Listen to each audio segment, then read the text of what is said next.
घाई गडबडीमध्ये तुम्ही घाई नका करू. विकास अजून भरपूर पुढे घ्यायचा आहे. विकासच नाही तर विकासावर बोलता काय तुम्ही. तसंच मित्रांनो, ज्या वेळेस काँग्रेस सरकार होतं महाविकास आघाडीचं, लोहारीपर्यंत गाड्या होत्या, शेवटच्या क्षणापर्यंत जे बोंड होतं फरदारचं कपाशीचं ते सुद्धा मोजलं गेलं. आज तुम्ही पणन बंद पाडलं, शिशाय बंद पाडलं. शासकीय खरेदी जेव्हा शेतकऱ्याच्या घरातून माल निघून जातो मका ज्वारी, तेव्हा तुम्ही तुमचे खाते चालू करतात.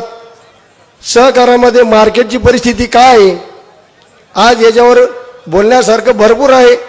पण एवढी एकच सभा नसून मित्रांनो, प्रत्येकाला फक्त जाणीव करून देणं गरजेचं आहे की आपण विकास म्हणतो परंतु कुठलाही शाश्वत विकास झालेला नाही. अहो, ज्यांनी अजिंठा वेरूळच्या लेण्या कोरल्या हजारो वर्ष झाले, त्यांनी नावं तर टाकले नाही अजून. त्या लोकांनाही वाटत होतं की आपलं नाव टाकलं गेलं पाहिजे कोरीव शिल्पावरती. जगप्रख्यात लेणी आहे. मग तुम्ही आज विकास सांगतात. विकास विकास सांगून या आधीच्या सरकारांनी काय केलेले. अहो, जिथे काही निकषाची निर्मिती होत नव्हती त्याची निर्मिती केली. शिक्षण कुठे चाललं, शिक्षणाचा दर्जा घालवलेला आहे. शेतकरी हवालदिल दिलेला आहे. हमी भाव नाही आहे. बियाण्याच्या शाश्वत बियाण्याच्या किमती वाढवलेल्या आहे, खताच्या किमती वाढवल्या, पेस्टिसाईडच्या किमती वाढवलेल्या आहे. या मुद्द्यांवर जर संपूर्ण तुम्ही केंद्र लक्षित केलं. जिल्हा परिषद शाळा ओस पडलेले आहे. तो एक कालच्या दिवशी कोणी बंब शिक्षक आमदार औरंगाबादच्या सभेत सांगतो की माझ्या जिल्ह्यातल्या सर्व शाळा शिक्षकांवरती बोलतो. तो मला त्याच्याबद्दल बोलणं उचित नाही आहे. तो बुद्धिमान माणूस MBA झालेला आहे. तो माझं शिक्षण तोडकंय फार. परंतु शिक्षक हा काय असतो. शिक्षक समाजाच्या 10 पिढ्या घडवू शकतो. मित्रा, तुला ज्या शिक्षकांनी घडवलं ती बी जिल्हा परिषद शाळा होती. आराराबांची मुलं ज्या शाळेत शिकले ती जिल्हा परिषदेची शाळा आहे. आज आपण सर्व जिल्हा परिषद शाळेत शिकलेलो आहे. परंतु आपली थोडीशी मानसिकता बदलवणं गरजेचं आहे. जो शिक्षक आहे त्याचा लाख रुपये पगार काढतो. अरे किमान वेतनाच्या हिशोबाने त्याला पगार मिळतोय. तू कोण ठरवणारा पगार. तुला कोणी अधिकार दिला कोणाला पगार ठरवण्याचा. तू शिक्षक आमदार झालेला आहे म्हणून ठीक आहे. मित्रांनो, इतर तर मला अवांतर गोष्टीवर बोलणं नाही. संपूर्ण पाचोरा तालुका काँग्रेस पक्षाच्या वतीने सर्व काँग्रेस तालुका काँग्रेस जिल्हा काँग्रेस कमिटी आम्ही महाविकास आघाडीच्या बाजूने खंबीरपणे उभे राहून वैशालीताई सूर्यवंशी यांना निवडून आणण्यासाठी आम्ही जीवाचे रान करू व वैशालीताईच्या प्रचार सभेमध्ये किंवा प्रचारामध्ये कुठल्याही प्रकारची आम्ही हायगाई न करता रात्रंदिवस उभं राहून आम्ही ताईंना विजय करू व आमच्या ज्या काही उपेक्षित गोष्टी आहेत गावाच्या तालुक्याच्या मतदारसंघाच्या परिसराच्या त्या पूर्णत्वास नेण्यासाठी एक ताईंच्या माध्यमातून आम्ही शासन दरबारी जाऊन सर्व काही काम करू. मित्रांनो, आरोग्याच्या बाबतीत बोलायचं म्हटलं, यांनी फक्त दवाखाने उभे केले. बापराजी आहेत, आरोग्यवर्धिनी बांधली बापराजीच्या कोल्यामध्ये. एक डॉक्टरनी एक स्टॉपनी बकऱ्या आहे तिथे. वाडी शेवळ्याची परिस्थिती तीच आहे. शिंदाडमध्ये परिस्थिती तीच आहे. अहो, बांधता कशासाठी तुम्ही. अरे या पिंपळगावच्या दवाखान्यामध्ये ग्रामीण रुग्णालयामध्ये 30 खाटांचं रुग्णालय सुसज्ज आहे. आमच्यासारख्यांचं कायम लक्ष आहे. डॉक्टर नसले आम्ही कायम भाडत असतो आणि लोकांना रुग्णसेवा मिळवून देण्यासाठी आम्ही अहोरात्र प्रयत्न करतो. मित्रांनो, जर खरोखर तुम्हाला तळमळीने काम करायची इच्छा असली, त्याला पदाची पैशाची प्रतिष्ठेची कुठलीही गरज नाही. त्या अनुषंगाने आज इतकाच सांगू इच्छितो, नाना भाऊंनी मला वेळेचं लिमिट दिलेलं आहे. त्या अनुषंगाने वैशालीताईला सर्वात जास्त मतांनी विजय करून आपण आपल्या मूलभूत सुविधा गरजा ज्या काही असतील स्थानिक राहिलेल्या तालुक्याच्या किंवा आपल्या गावाच्या त्या विकासाच्या दृष्टीने विकासाला मत द्या. एवढंच माझं बोलून मी 2 मिनिटात माझं बोलणं संपवतो. धन्यवाद महाजन साहेब. अतिशय तळमळीने पिंपळगाव हरेश्वर परिसरातील असलेल्या समस्यांचा पाढा त्यांनी व्यवस्थित मांडण्याचा अत्यंत चांगला प्रयत्न केलेला आहे आणि आपल्या सर्वांना खास करून हमी दिलेली आहे की आमच्या महाविकास आघाडीच्या उमेदवार आमची सर्वांची लाडकी ताई निवडून आल्यानंतर ताईच्या माध्यमाने हा सर्व उर्वरित विकास आम्ही पूर्ण करू अशा प्रकारची हमी त्यांनी दिलेली आहे. यानंतर आदरणीय रसूलजी शेठ ज्येष्ठ मार्गदर्शक यांना विनंती करतो की त्यांनी देखील या प्रसंगी थोडक्यात आपलं मनोगत व्यक्त करावं.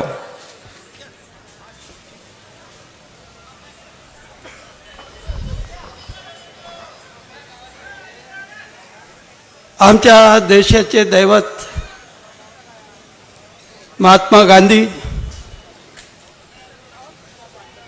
शिवाजी महाराज, बाबासाहेब आंबेडकर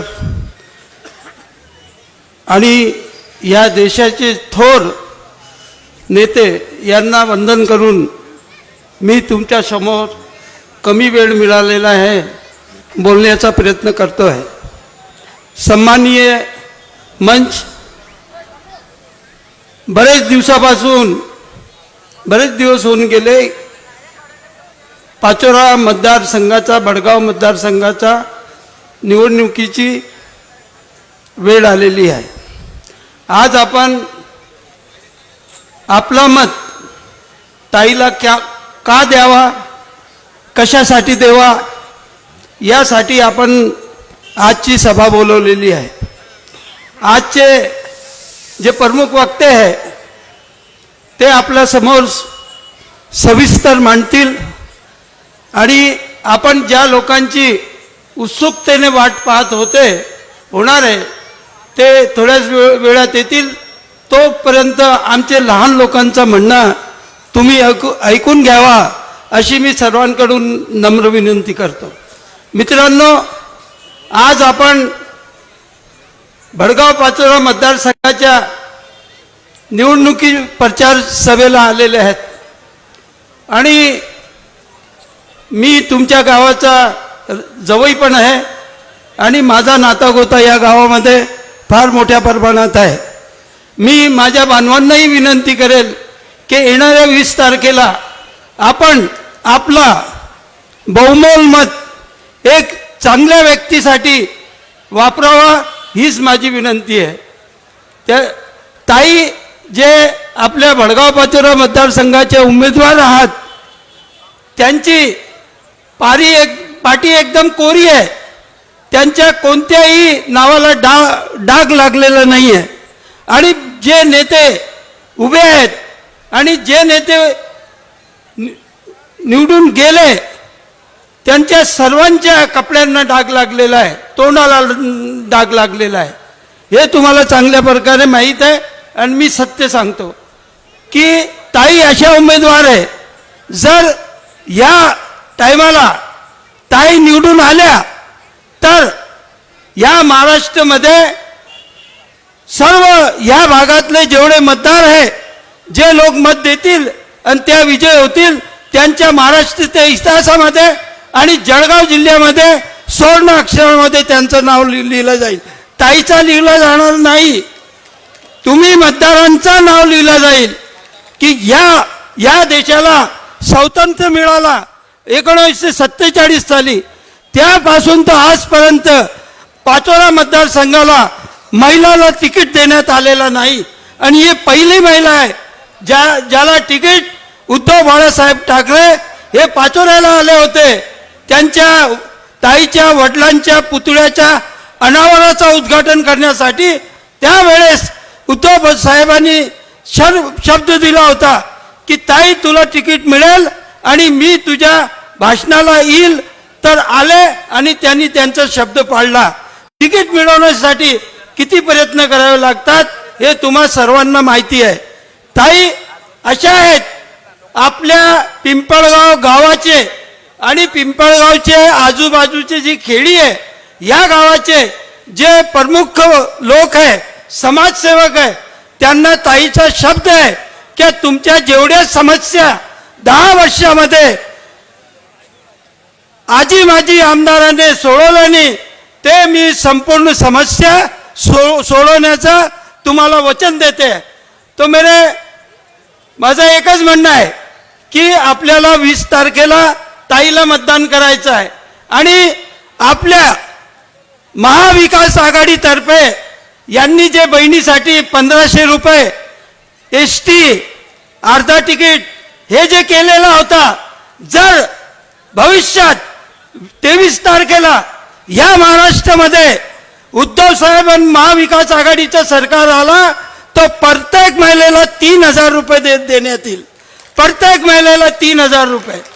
आणि शेतकऱ्याचा 3 लाख रुपयेपर्यंतचा जो कर्ज आहे ते माफ करण्यात येईल आणि प्रत्येक शेतकरीचा जो 7/12 आहे तो कोरा करण्यात येईल. त्याचप्रमाणे एक घोषणा आणखी इंडिया सरकारने, इंडिया आघाडीने केलेली आहे, महाविकास आघाडीने केलेली आहे की या 2014 पासून या देशातल्या, या महाराष्ट्रातल्या, या जळगाव जिल्ह्याच्या एकही मुलाला नोकरी मिळालेली नाही.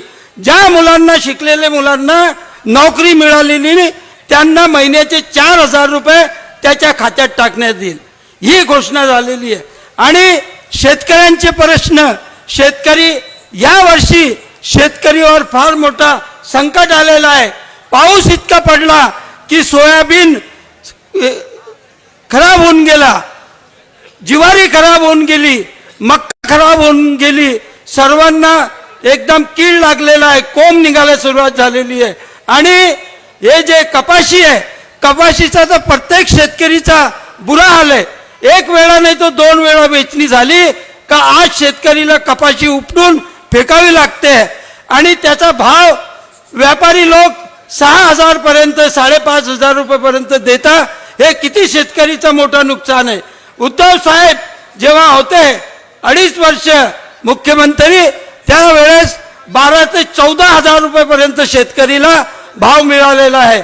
तर शेतकऱ्याचे भावाचेही भाव आणि कपाशीची भाव हे जर सरकार आली तर तुम्हाला तुमच्या मर्जीप्रमाणे कपाशीचे बी भाव मिळतील. आणि या केंद्र सरकारने, तुम्हाला मी सांगतो, तुम्ही पेपर वाचत असाल, प्रत्येक आज तरुण पेपर वाचतो, शेतकरी पेपर वाचतो. आमच्या देशाचे पंतप्रधान नरेंद्र मोदी आणि केंद्र सरकारने ऑस्ट्रेलियाकडून बरेच लाखो टन कपास आयात केलेली आहे. जेव्हा कपास आयात झाली तेव्हापासून व्यापारी लोक आपल्या महाराष्ट्रात, आपल्या देशात जो कपाशीचं उत्पन्न होतो त्याचे दर कमी केलेले. जर दुसऱ्या देशाचा कापूस आपल्या राज्यात, आपल्या जिनिंगमध्ये आला तर ते व्यापाऱ्यांचे जे गरज आहे ते भागून जाईल आणि आपल्या महाराष्ट्राच्या शेतकरीचा, आपल्या जळगाव जिल्ह्याच्या शेतकरीचा, पिंपळगावच्या शेतकरीचा कापूस हा कमी भावात जाणार आहे. तर हे केंद्र सरकार आपल्या पाठीशी नाही, हा मोठे लोकांच्या पाठीशी आहे, हे मी बोलतो. येथे बरेच माझे मुस्लिम बांधव माझ्या समोर बसलेले आहे. त्यांना एकच विनंती करतो की आमचे मोहम्मद पैगंबरबद्दल जे काही चुकीचे उद्गार झालेले आहे आणि ज्यांनी त्याला पाठिंबा दिलेला आहे अशा लोकांना मतदान करू नये. आणि ज्या लोकांनी आपली बाजू धरून त्या लोकांना दाटलेलं आहे, दाटून सांगितलेलं आहे, त्यांना समज दिलेली आहे, त्याचा निषेध केलेला आहे, अशा महाविकास आघाडीचे नेत्यांना आणि उद्धव साहेबचे जे उमेदवार आहे ताईला आपण मतदान करावा, हे बोलून मी माझे 2 शब्द संपवतो. जय हिंद, जय महाराष्ट्र. धन्यवाद शेठ. वय झालं आहे पण त्यांची तळमळ खूप आहे आणि म्हणून आपल्याशी संवाद साधताना अनेक प्रकारे त्यांनी उल्लेख केलेला आहे आपल्या भाषणात, आपल्या विचाराचा. यानंतर आपलं मनोगत व्यक्त करतील आदरणीय सागर गावते यांना विनंती करतो की त्यांनी या प्रसंगी थोडक्यात आपलं मनोगत व्यक्त करावं.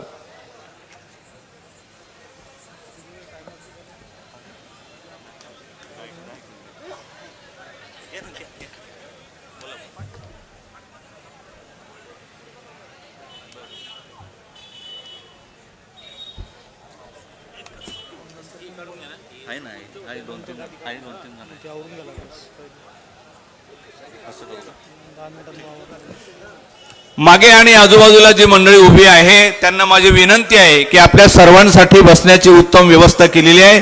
आपण सर्वांनी पुढे येऊन बसून घ्या. यानंतर आदरणीय बशीर शेठ मुंबई यांना विनंती करतो की त्यांनी या प्रसंगी आपलं मनोगत व्यक्त करावं.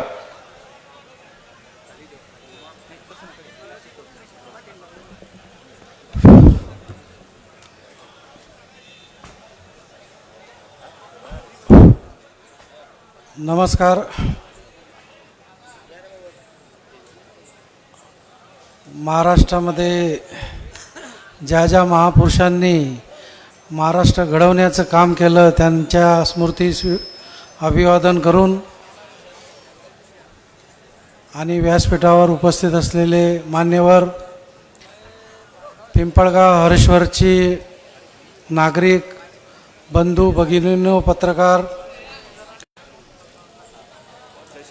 विधानसभा निवडणुकीचे पडघम वाजलेले एव्हाना 7-8 दिवसात विधानसभेचे 20 तारखेला आपल्याला मतदानाला जायचं आहे.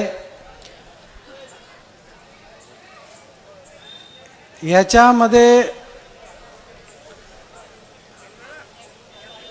वैशालीताई सूर्यवंशी या आरोतात्या पाटील यांच्या कन्या आहेत. मी आरोताती पाटील हे जेव्हा पहिल्यांदा उभे होते आणि बाळासाहेब ठाकरे साहेब हे त्यावेळेस त्या पाचोऱ्याच्या सभेला आलेले होते, त्यावेळेस आम्ही त्या सभेसाठी उपस्थित होतो. तर आपल्याला येत्या काळामध्ये वैशालीताई सूर्यवंशी सारखा एक चांगला चेहरा, नवीन चेहरा आपल्याला मिळणार आहे.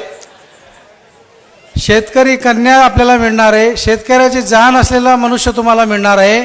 दादागिरी करणारे, दहशत माजवणारे, रेती चोरांना मदत करणारे आणि बंडखोरी करून बदमाशी करणारे, उभेचे उभे पक्ष फोडणारे लोक, याच्यातून यांना तुम्हाला जागा दाखवायची आहे आणि पिंपळगाव हरेश्वरची जनता ही दाखवून देईल. आता लाडकी बहीण योजना आणली या सरकारने, परंतु सर्वसामान्य जनतेला याच्यातला आणखी पुढे जाऊन जर माहिती घ्यायची असेल तर एक 5-6 महिन्यापूर्वी महाराष्ट्रावर कर्जाचं डोंगर होतं 7.83 लाख, म्हणजे साधारणतः 8 लाख कोटी कर्ज महाराष्ट्रावर कर्जाचं डोंगर होतं. म्हणजे साधारणतः तुम्ही विचार केला तर 35 ते 40 हजार रुपये प्रत्येकाच्या डोक्यावर कर्ज आहे. असं असताना अशा योजना आणून फक्त त्या नोव्हेंबरपर्यंत चालून नंतर यांचं सरकार येणारच नाही. 100% यांचं सरकार येणार नाही, परंतु आम्हीच दाखवायचं आणि राज्यावर कर्जाचा डोंगर उभारायचा. वेगवेगळ्या योजना त्याच्यामुळे थांबल्या गेलेल्या आहेत. त्यांनी कॉन्ट्रॅक्टरचे पैसे दिलेले नाही, त्यांचं सरकार येणार नाही, त्यांना कॉन्ट्रॅक्टरला बी पैसे द्यायला राहणार नाही, अशी परिस्थिती निर्माण झालेली आहे.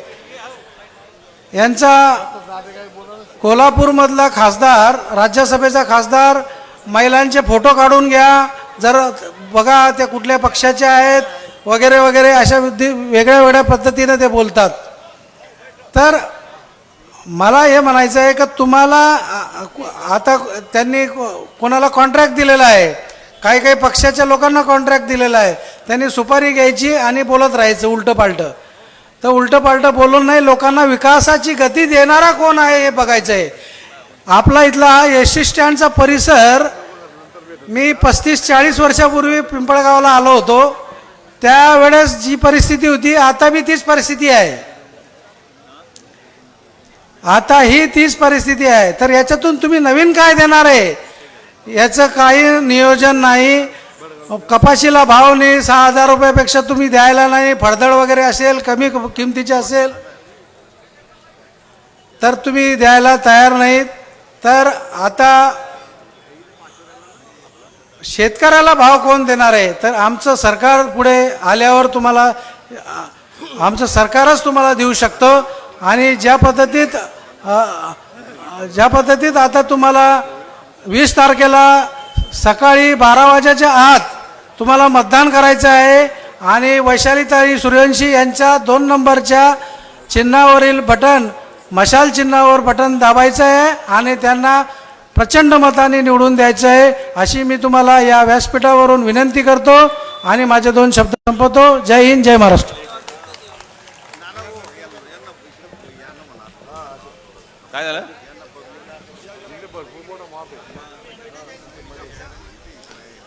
धन्यवाद साहेब.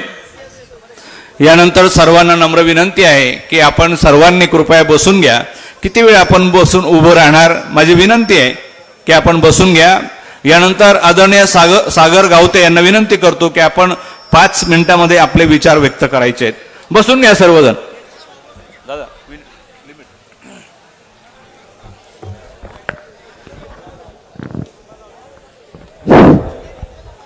मनोजम मारुतितुल्य वेगम जितेंद्रियम बुद्धिमत्ताम वरिष्ठम वातात्मजम वानराद्य मुख्यम श्रीराम दूतम शरणम प्रपद्ये. मारुतीरायांना सर्वात प्रथम अभिवादन. तुझ पाहता सामोरी दृष्टी न फिरे माघारी, माझे चित्त तुझे पाया मिठी पडली पंढरी राया नोय सरिता निराळे लवण मेळवी ताजळे, तुका म्हणे बळी जीव दिला पाया तळी. ज्यांच्या पायावर टाळकरी मारकरी वारकरी सतत जीव देतो ते पंढरीचे परमात्मे माझा पांडुरंग परमात्मा. ज्यांनी जगाला शांततेचा सिद्धांत दिला ते तथागत सिद्धार्थ गौतम बुद्ध. नामा म्हणे ग्रंथश्रेष्ठ ज्ञानेश्वरी एकतरी होवी अनुभवावी. ज्यांनी ज्ञानेश्वरीचं महत्त्व सांगलं ते संत नामदेवराय. ज्यांनी ज्ञानेश्वरी लिहिली ते संत ज्ञानदेवराय. आणि रैदास मत पूजो पूजो जड़कुनो हील पूजो चरण चंडाल के जड़ हो वैगुण प्रवीण ऐसा चाहू राजमय जहां मिले सबन को अन्ना छोटा बड़ा समसंब से रैदास रहे प्रसन्न. सगळ्यांना समान जेवणाचा अधिकार मिळावा त्या काळात हुंकार मारणारे संत रविदास महाराज. माकडाचे परी हाल विद्यमान दावी थोरपण जगामध्ये सोयता मुकले बगे भागे डोळे कान धरी पोटचा पोसणा विटंबना करी भिकारी दारोदारी झाले असे माळा टिळा मुद्रा दावी ताती सोंग डोलवी ते अंग रंग नाही. संत चोखा मेळा कांदा मुळा भाजी अवघी विठाई माझी म्हणत तुमच्या माझ्यामध्ये शेतीचा संदेश भक्तीतून देणारे संत सावता महाराज. ज्यांनी शिवरायांना छत्रपती पदवी दिली, शिव तुझे नाव ठेविले पवित्र छत्रपती सूत्र विश्वाची. छत्रपती शिवरायांचे गुरु गुरु वैष्णव संत तुकाराम महाराज. महाराष्ट्राच्या मातीला घडलेला प्रत्येक माणूस हा स्वराज्य उभा करू शकतो इच्छा तळागाळापर्यंत पोहोचवणारे शहाजीराजे भोसले. ज्या जिजाऊंनी 2 छत्रपती घडवले ते राष्ट्रमाता राजमाता महासाहेब जिजाऊ. ज्या राजाचा इतिहास तब्बल 32 देशात शिकवला जातो ते न्यायालंकार मंडी 7 भाषांचे जाणकार कुलवाडी भूषण छत्रपती श्री शिवाजी महाराज. आणि असे तर आम्ही मुंगीच्याही वाटेला जात नाही, पण आमच्या वाटेला जर कोणी आलं तर आम्ही सिंहाचे दात मोजायला मागे पाहत नाही सांगणारे छत्रपती श्री संभाजी महाराज. तुम्हाला आम्हाला शिक्षणाची दारा मोकळ्या करणारा पाण्यात मासा खेळे गुरु कोण त्याचा पवाडा गातो छत्रपती शिवाजींचा. छत्रपती शिवाजी महाराजांचा पवाडा लिहिणारे गाणारे क्रांतीसूर्य महात्मा ज्योतिरावजी फुले सावित्रीमाई फुले. आरक्षणाचे जनक राजश्री शाहू महाराज. भारतरत्न विश्वरत्न परमपूज्य बोधिसत्व महामानव डॉक्टर बाबासाहेब आंबेडकर. आणि इथली न्याय व्यवस्था कैकांची रखेल झाली, ही संसद देखील सुद्धा हिजड्यांची हवेली झाली. मी माझ्या व्यथा कुणाकडे मांडू, इथली न्याय व्यवस्था भ्रष्टतेने रंगीन झाली. साहित्याचा हुंकार मारणारे साहित्यरत्न अण्णाभाऊ साठे. गोपाला रे गोपाला मन देवकी नंदन गोपाला मन स्वच्छतेचा सिंधाद्य देणारे संत गाडगे महाराज, संत तुकडोजी महाराज. आणि तुमच्या माझ्या हातात भगवा झेंडा देऊन या महाराष्ट्राच्या कान्याकोपऱ्यात शिवसैनिक तयार करणारे आदरणीय बाळासाहेब ठाकरे या सर्व महापुरुषांना प्रथमतः वंदन करतो. हरेश्वर पिंपळगाव ह्या गावाबद्दल ऐकलं होतं, पण सांगायचं झालं तर या गावात आल्यानंतर पंढरपुरात आल्यासारखा पहिल्यांदा भास झाला. इथलं जागृत मंदिर तुमच्या गावात आहे. सगळे विठुरायाचे तुम्ही सेवक आहात, त्याबद्दल तीळ मात्र शंकाने वेळ कमी आहे.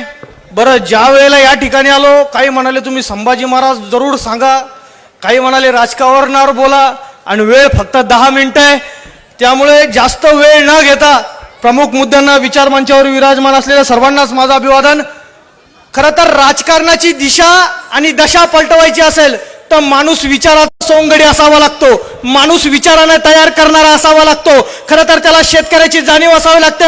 माझ्या शेतकरी बांधवांनो, 2013ला तुमच्या वावराचा नांगरणीचा खर्च 800 ते 1000 रुपये, खताच्या थैलीचा खर्च 400 ते 450 रुपये, तुमच्या कापसाला भाव 7 ते 7,500, तुमच्या गव्हाला भाव 2200 ते 2500 रुपये, 2024 तुमचा 1 एकराचा नांगरणीचा खर्च 2000 ते 2400 रुपये, तुमच्या खताच्या थैलीचा भाव 1700 ते 1800 रुपये, आणि तुमच्या मालाचा भाव 6500, तर गव्हाचा भाव परत तिथल्या तिथं 2200.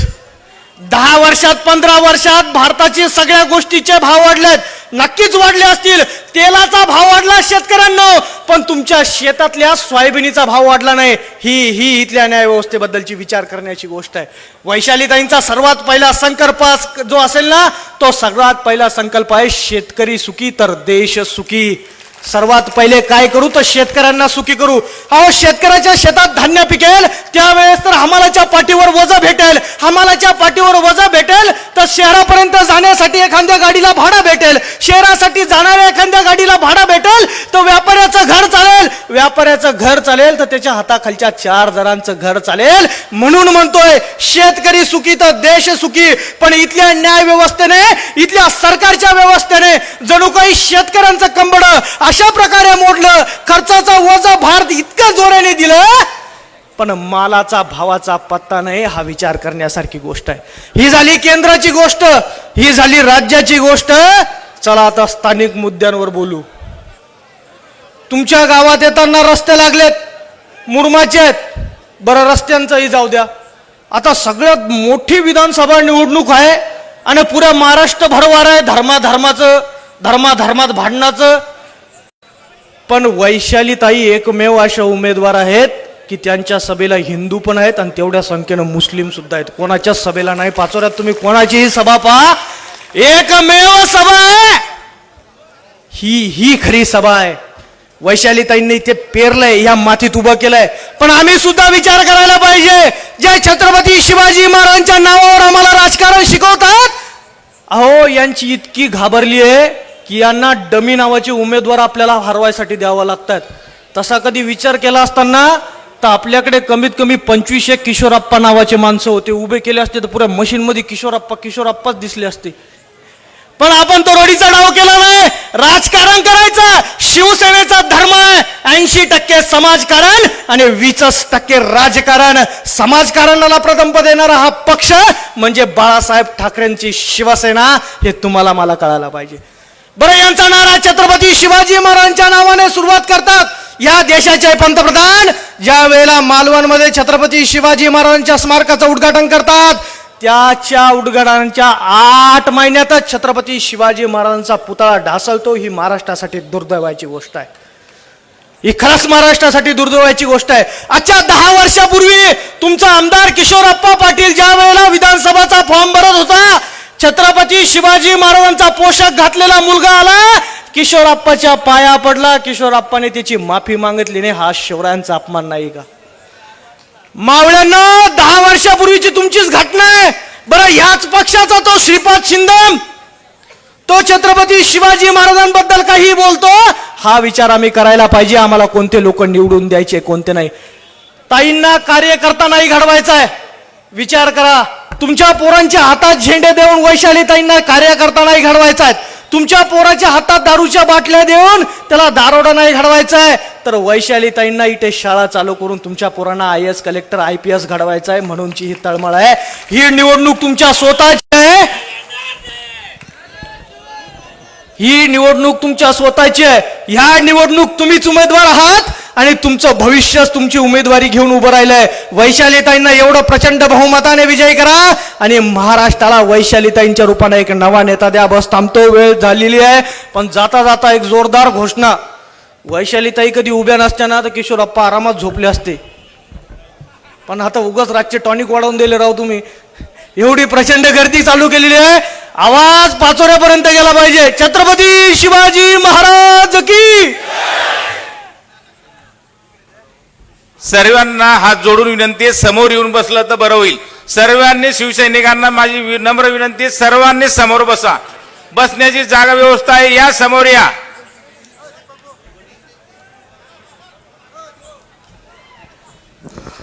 धन्यवाद सागर भाऊ. यानंतर आपलं मनोगत व्यक्त करतील आदरणीय गणेश अण्णा परदेशे साहेबांना विनंती आहे की आपल्याला 5 मिनिटांमध्ये आपलं मनोगत व्यक्त करायचं आहे. माझ्या व्यासपीठावरती मला सर्वांना संधी द्यायची आहे.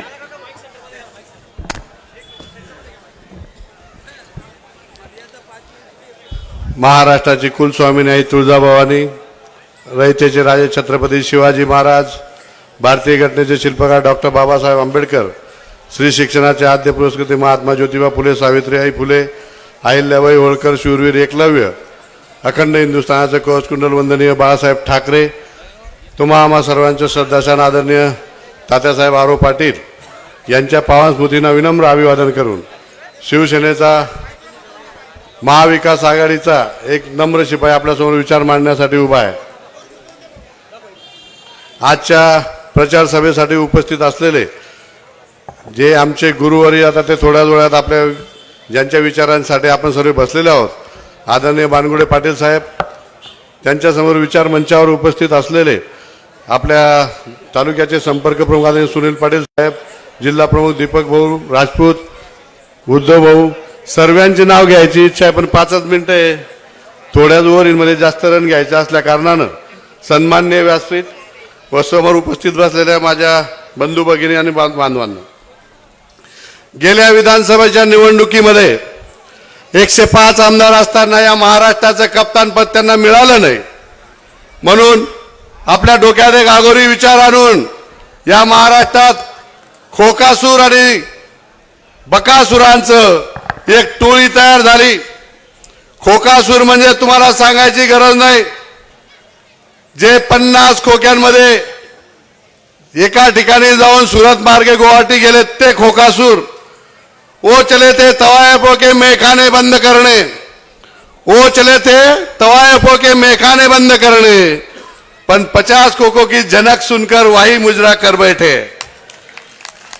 बकासूर, अरे ज्यांनी 70,000 कोटीचा भ्रष्टाचार केला, मोदीजींनी त्यांची दखल घेतली. आम्हाला वाटलं 3 दिवसात जेलमध्ये जातील, परंतु जेलमध्ये गेले नाही. त्यांना सुखरूप यांच्यात घेऊन आणि मस्त उपमुख्यमंत्री पद दिलं. बांधवांनो, या बकासूर आणि खोकासुरांचा एकच नारा, जेलपेक्षा भाजप बरा. भाजपात झाले आणि सर्व एकत्रितरित्या बांधवांनो यांना आलं. या सर्व फोडाफाडीमध्ये या महाराष्ट्राच्या जनतेला आवडलं नाही. त्या गेल्या लोकसभेच्या निवडणुकीमध्ये हे मार्टिंगे मारत होते की 48 जागांपैकी आम्ही 45 प्लस राहू, 46 प्लस राहू. पर या महाराष्ट्राच्या जनतेने यांना धडा शिकवला.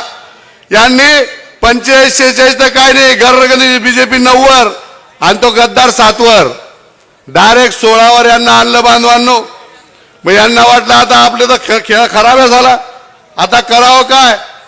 मग मतांची लागली यांना कडकी, मग बहीण झाली यांची लाडकी. 4 से शुरू हुई सरकार गाय पर अटक गई, 4 से शुरू हुई सरकार गाय पर अटक गई. अरे बात तो 15 लाख की थी, 1500 में कैसे सिमट गई. हमारी जेबें निचोड़ निचोड़ कर कुछ देने की नौटंकी कर रहे हो, हमारी जेबें निचोड़ निचोड़ कर कुछ देने की नौटंकी कर रहे हो. 1500 के आड़ में गद्दारी छुपा रहे हो. भाई दादा भाऊ, भाई एकनाथ भाई, दादा अजित दादा आणि भाऊ देवा भाऊ. भाई दादा भाऊ, ये गुलाबी धूल हमारी आंखों में ना झोंके. भाई दादा भाऊ, ये गुलाबी धूल हमारी आंखों में ना झोंके. गद्दारी के लिए 50 खोके आणि मेरी लाडली बहीण 1500 में ओके. अरे मी माझ्या बहिणींना सांगतो, खुर्च्या हाल 1500 रुपये घ्या. यांनी काही यांच्या बापाच्या प्रॉपर्टी ऐकून तुम्हाला पैसे दिलेले नाही. अरे आमचे नातेवाईक जे नोकऱ्या करतात ते टॅक्स भरतात, आपण जीएसटी भरतो, मला शेतकरी बांधव जीएसटी भरतो. या जीएसटी मधून आपल्याला पैसे मिळतात. बहिणींनो, खुशाल घ्या. आम्हाला तुम्हाला आता सांगण्यात येतं, आमचं राज्य निघालं तर तुम्हाला ही पगार बंद होऊन जाईल. आम्ही सुद्धा 2100 रुपये आपल्याला दरमहा देणार आहोत. आमचा वचननामा कालच प्रसिद्ध झालाय. मग 3000. आता मला सांगा, तुम्ही म्हणत झालं येतं नाव ठेवताय, तुम्ही कसं काय द्याल. अरे यांनी काय केलंय, याचा कुठला बजेट नाही, काही नाही, हे सर्व द्यायचं केलेलं आहे. आता बहिणींना 1500. आता त्यांनी काय केलं, एकीकडे त्या वारकऱ्याला लाठीचार्ज केला, प्रत्येक दिंडीला 20,000 रुपये. कोणी वृद्ध माणसाने यांच्याकडे पैसे मागितलेले तीर्थयात्रा करायला, प्रत्येक वृद्ध माणसाला 30,000 रुपये. पुऱ्या खैराती वाटणं चालू आहे. आणि हे सर्व कशातून, या विकास कामांना कात्री लावायच्या आणि त्याच्यातून. बांधवांनो, हा बजेट असतो. बजेट तुम्हाला सर्वांना माहिती असतं. आम्ही बहिणींना जरूर 3000 रुपये देऊ, पण बजेटमध्ये तो विषय घेऊन त्या नावावर पैसे टाकून ते करू. बांधवांनो, असा अंदाज फटके दावशी नाही. उठलं का आता राज्य जाणायचं तर हे आण ते आण ते आण, इतके वैफल्यग्रस्त झाले की आता काय सांगायचं तुम्हाला. एकीकडे बहीण लाडकी झाली, अरे त्या भाचीचं काय, तुम्ही टीव्ही उघडा, त्याच्यात तुम्हाला कुठे ना कुठे माझ्या बाचींवर कुठेतरी अन्याय होतो, बलात्कार होत आहेत, अत्याचार होत आहेत. हे देवा भाऊ या फोडाफडीमध्ये लागले आपले गृहमंत्री, पण कोणाला त्या गोष्टींची कदर नाही. इकडे भाचारी कवा फिरतोय. अरे ना मंदिर की बात हो ना मस्जिद की बात हो, ना मंदिर की बात हो ना मस्जिद की बात हो. अरे इस देश का युवा बेरोजगार है, पहिले उसकी निवालो की बात हो. हीच गोष्ट आपल्याला सांगतोय. आपल्याला काही झालं का हिंदू मुसलमान. अरे बाबा तू 5 वर्ष जेव्हा 4 वर्ष 4.5 निवडणूक येते तोपर्यंत उस्मान दादा तरफ का गोश्त मारने बहुत भारी थे बना, बिर्याणी तो इतनी अच्छी थी. आणि सही में आणि ते 6 महिने निवडणूक आली की का रोग होऊन जातो मुसलमानांचा हो. अरे बाबा यांच्या स्वार्थासाठी हे काही करतील आणि कुठल्याही अफवा उडवतील. याच्या जाशात जाऊ नका. आता मी मुद्द्यांवर येतो. काल परवा आमदार साहेबांनी विकासावर बोलू, 3000 कोटीचा विकास. तिथे मग 3000 कोटी किती शून्य असतील सर, मी डोकं खाजत होतो की आमदाराला एका वर्षात 6 कोटी निधी असतो. 6 पंचे 30 वर तिथलं शून्य कस काही या सरा. तर मग तो विकास बी पाहिला. मग आम्ही पाहिलं भडगाव आणि पाचोऱ्यामध्ये बांधवांनो, ज्या ठिकाणी कोणी राहत नाही त्या ठिकाणचे ओपन पेज डायरेक्ट टकाटक. आणि आम्ही त्यांना म्हटलं की हा विकास आहे. अहो ते विकास जर तुम्ही पाहिला, त्या जाळीला जर असा हात लावला भाऊ तर ती जाळी निघून जाते. ते ओपन पेज साफ करायला जर JCB टाकला तर ते गट्ट्या असे वरही जातेच बट्या. आणि कुठे तर दरवाजाला हात लावला, दरवाजा डायरेक्ट पडून जातो. तुम्हाला माहिती का चायनीज माल चले तो चांद तक नाही तो शाम तक. असा हा विकास आहे चायनीज विकास, की ज्या विकासाने म्हणजे चाललं तर खूप चालेल, नाही तर काहीच कामाचं नाही. आम्ही शेतकरी बांधवांनी ते कंपाऊंड मागितले नव्हते. आम्ही आमच्या शेतातले शिवरस्ते मागितले होते. आम्ही आमच्या शेतातला जो केळीचा माल काढण्यासाठी रस्ते जायला नाही ते रस्ते मागितले होते. यांनी असा कुठला विकास केला. आणि आता आमच्या ताईंवर ते मार्ग टीका करतात. ती बाई माणूस आहे, काय करी, आणि तरी मंत्रालयामध्ये काय समजी. अरे बाबा हो, महिलांची अवहेलना करू नका. अरे हिंदवी स्वराज्याची स्थापना करणाऱ्या शिवराय घडवणारी एक महिला होती माझी जाऊ. या इंग्रजांना सळो की पळो करून सोडणारी एक महिला होती झाशीची राणी. आणि या भारताला 20-25 वर्ष सांभाळणारी एक महिला होती आदरणीय इंदिरा गांधी. आमच्या ताईचं नाव वैशाली जरूर असेल. वैशाली नाम सुनकर फ्लावर ना समजना, वैशाली नाम सुनकर फ्लावर ना समजना. फ्लावर नाही, हे फायर आहे, फायर. नाद करायचा पण ताईचा नाही. बरं तुम्ही पाहत असाल सर्व गोष्टींना उरून पुरून निघते. ताईच्या बाबतीत सर्व काहीतरी. मला एक सांगायचंय, एक पोलीस हवालदार डायरेक्ट आमदार होऊन 3000 कोटीचा विकास करू शकतो. अरे माझी बहीण तर कृषी कन्या आहे, कृषी पदवीधर आहे. अरे आदरणीय तात्यासाहेब गेल्यानंतर या 6 वर्षाच्या कार्यकाळामध्ये तिने निर्मल सीट सांभाळली.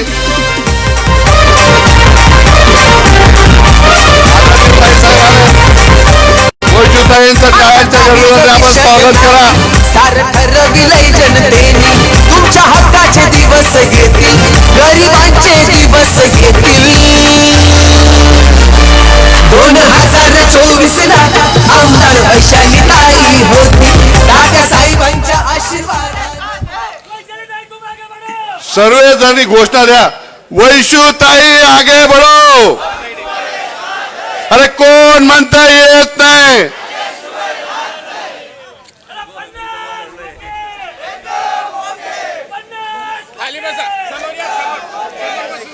चांद को गुरूर है कि उसके पास नूर है, चांद को गुरूर है कि उसके पास नूर है. अरे हम सबको भी गुरूर है, वैशुताई जैसा कोहिनूर हमारे पास है. बांधवांनो, वेळेत तुम्ही एवढी गर्दी पाहून मला माईक सोडूसं वाटत नाही, पण भाऊ बाजूला उभा आहे, उठा आवरा आवरा. म्हणून सर्वांना विनंती करतो, की ही निवडणूक ऐतिहासिक निवडणूक आहे. या मतदारसंघामध्ये पहिल्यांदा कोणी महिला आमदार होणार आहे आणि त्या इतिहासाचे आपण सर्व साक्षीदार सहभागी होणार आहोत. म्हणून येत्या 20 तारखेला आपण आपल्या मशाल समोरचं बटन दाबून आदरणीय ताईंना प्रचंड मताने निवडून द्या ही रास्त अपेक्षा आपल्याकडून करतो. माझे 2 शब्द संपवतो. जय हिंद जय महाराज.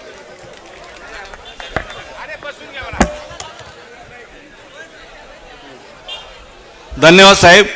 यानंतर आदरणीय ओंकार बाबा नाईक यांना विनंती करतो की आपण खऱ्या अर्थाने 5 मिनिटांमध्ये आपलं मंतव्य व्यक्त करायचं आहे.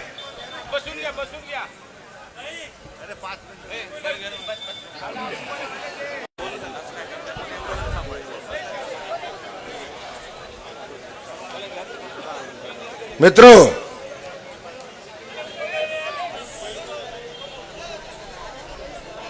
येणाऱ्या 20 तारखेला महाराष्ट्रामध्ये विधानसभेचं रणधुमाळी आहे आणि त्या निमित्ताने या पाचोऱ्या तालुक्यातील आमच्या तमाम कष्टकरी शेतकरी माता भगिनी, सर्व जाती धर्माच्या लोकांसाठी काम करणाऱ्या आमच्या रणरागिणी वैशालीताई सूर्यवंशी मैदानात उतरले आहेत.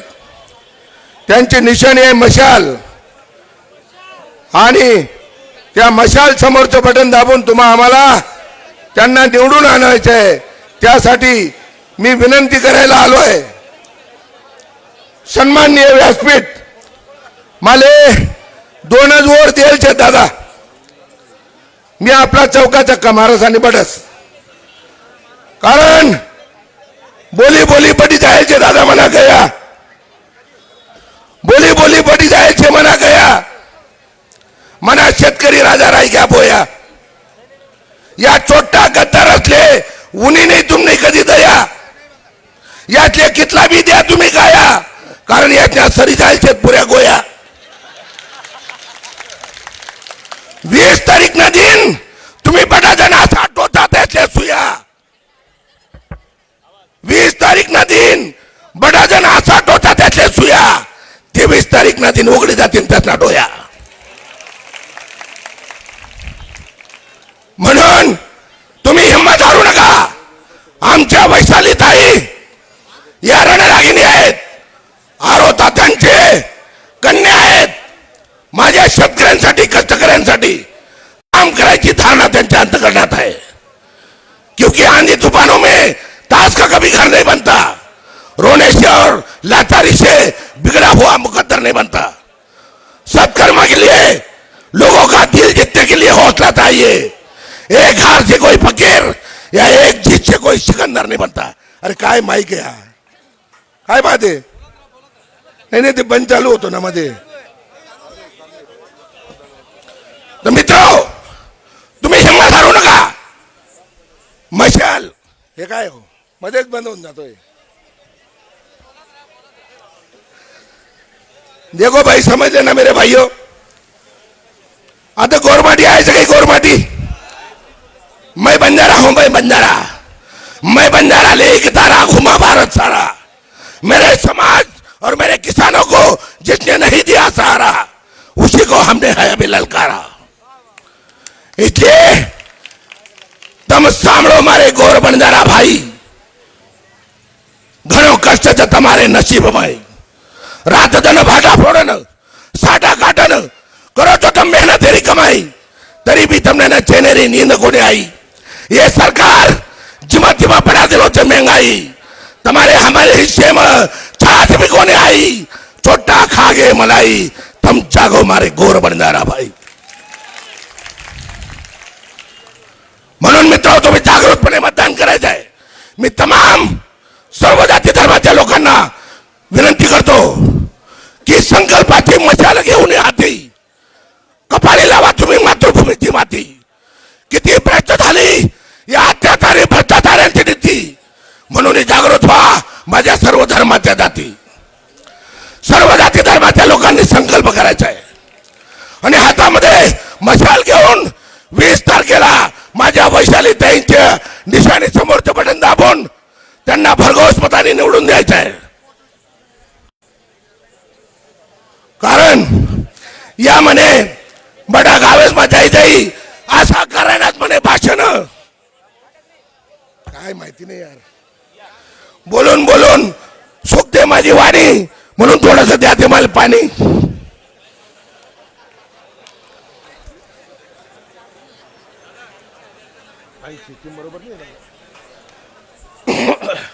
मित्रो या प्रत्येक गावમાં या छोटा लबाड लांडगा या गद्दार असा करण्यात म्हणे भाषण 5 वर्ष तुमले फुकट देवा औषध म्हणे राशन पण बागे बागे करी राहणार तुम्हाला शोषण 20 तारीख ना दिन यायचे विधानसभा ना इलेक्शन या छोटा लबाड लांडगा या जर उन्हात याचं असं करा तुम्ही बेसन याचे फोन नेले बी सापडायला नाही पाहिजे लोसन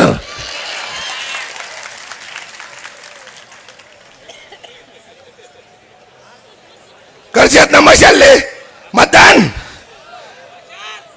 म्हणून मशालाचं निशान माझ्या वैशाली ताईला एकदा आमदार करा आणि मग माझ्या शेतकऱ्यांसाठी लढणारी माझी रणरागिणी तिथं तुमच्यासाठी लढणार आहे कारण या महाराष्ट्रामध्ये अत्याचार बलात्कार झाला यांना तर भ्रष्ट फडव्यांना यांनी माझ्या माता भगिनीला सुरक्षा दिली नाही त्यांना लाडकी बहीण आठवली अरे किशोरप्पा तू स्वतःच्या बहिणीला झाला नाही तू लाडक्या बहिणीला काय होशील इसलिए सुन लो किशोरप्पा और सत्ताधारियों सत्ता के नशे में चूर होकर तुमने बहुत कर ली मनमानी तुमने हमारी आम जनता मेरे किसानों की और मेरे बंजारों की बात नहीं मानी मगर आने वाले 20 तारीख के दिन देखना यही जनता जनार्दन ऐसा धोबी प्रचार करेगी तो याद आ जाएगी तुम्हारी नानी माल रोकू नका हो तुम्ही बोलू का अजून बोलू का म्हणून मी तमाम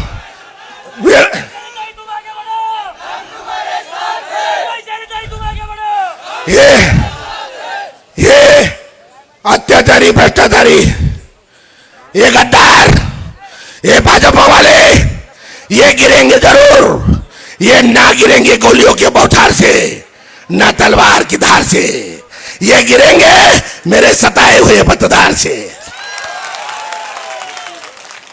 इसलिए अरे हिंदू मुसलमान काय करतात बडव्यांनो तुम्हाला लाजा वाटत नाही अरे हिंदू कहे हम बड़े मुसलमान कहे हम एक मूंग के 2 फाड़ है ना कोई ज्यादा ना कोई कम कितने भी लड़ाओ तुम आपस में रहोगे तुम हमेशा नाकाम क्योंकि एक भजत है अल्लाह को एक भजत है राम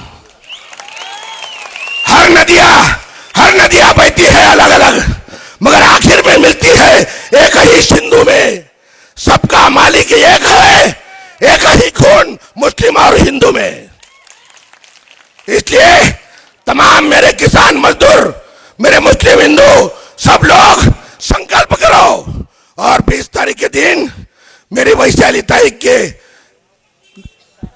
मशाल के सामने का बटन दबाकर उनको ज्यादा से ज्यादा वोट देकर चुना कर रहा हूं ऐसा विनती करने में आया हूं बस करूंगा काय करायचं अजून बोलणार आहे म्हणे काही हरकत नाही मित्रो पुनश्च मी तुम्हाला सगळ्यांना हात जोडून विनंती करतो कि बोल सको तो मीठा बोलो कटु बोलना मत सीखो बता सको तो राह बताओ पथ भटकना मत सीखो जला सको तो दीप जलाओ किसी का दिल जलाना मत सीखो लगा सको तो बाग लगाओ आग लगाना मत सीखो अरे लेना चाहो तो ज्ञान लो किसी का फोकट का धन लेना मत सीखो देना चाहो तो दान दो किसी को दब देना मत सीखो और पीना चाहो तो गम पियो रम पीना मत सीखो रम पीना मत सीखो ये बड़वे ये लुच्चे लबाड लांडगे ये गद्दार तुम्हाला दारू देतील परंतु तुम्ही दारू पिऊ नका यांच्या फुलताप्यामध्ये जाऊ नका आणि सगळ्यांनी संकल्प करा महाराष्ट्रामध्ये परिवर्तनाची लाट आहे पूर्ण महाराष्ट्रभर मी फिरतोय आणि महाविकास आघाडीची सत्ता येणार आहे आणि त्या सत्तेमध्ये आमची वैशालीताई आमदार होऊन जाणार आहे. म्हणून पुनश्च तुम्हा सगळ्यांना मी हात जोडून विनंती करतो की त्यांच्या मशाल समोरचं बटन दाबून त्यांना भरघोष मताने निवडून द्या अशी विनंती करतो. आणि भूले ना कभी ऐसी कोई याद मुझे दे दो, भूले से ही ओंकार आबा को कभी आवाज दे दो. सभी समाज के लिए हम भी कुछ करना चाहते हैं, इसी तरह मुझे प्यार और आशीर्वाद दे दो. एवढं बोलून मी माझे 2 शब्द संपवतो. जय हिंद, जय भारत, जय संविधान. धन्यवाद नाईक साहेब. आपल्या जोशपूर्ण शैलीमध्ये खऱ्या अर्थाने त्यांनी अत्यंत अंतकरणापासून आपलं वक्तव्य केलेलं आहे. ही वसुंधरा रत्नाची खाण आहे. अनेक रत्न व्यासपीठावरती आहे, पण वेळेचा अभाव आहे. आदरणीय कांताताई मराठे यांना विनंती करतो की त्यांनी व्यासपीठावरती यावं. आणि यानंतर ॲडव्होकेट ललिताताई पाटील अमनेर यांना प्रार्थना करतो की त्यांनी या प्रसंगी आपलं मनोगत व्यक्त करावं.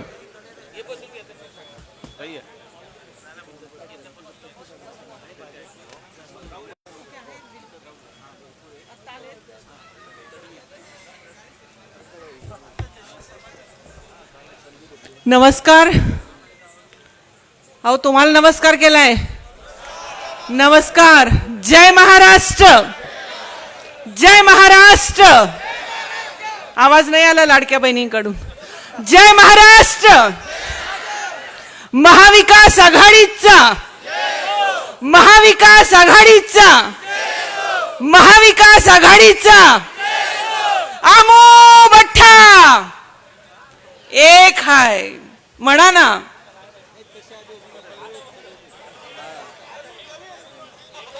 सगळे एकत्र आहेत ना, जागेवर आहेत ना. रात्र वैऱ्याची आहे. महाविकास आघाडीचे विधानसभा 2024चे जी काही निवडणूक होऊ घातलेली आहे 20 तारखेला, त्याचा अधिकृत उमेदवार आपल्या सर्वांची लाडकी बहीण, त्यांच्या लाडकीसारखी नाही, ही हृदयातून लाडकी असलेली वैशालीताई सूर्यवंशी. त्यांची निशाणी काय आहे? मशाल. गेली का घराघरात मशाल? तुमच्या मनामध्ये आली का मशाल? कोणाच्या मनामध्ये अजून यायची राहिली आहे का? आली ना सगळ्यांच्या?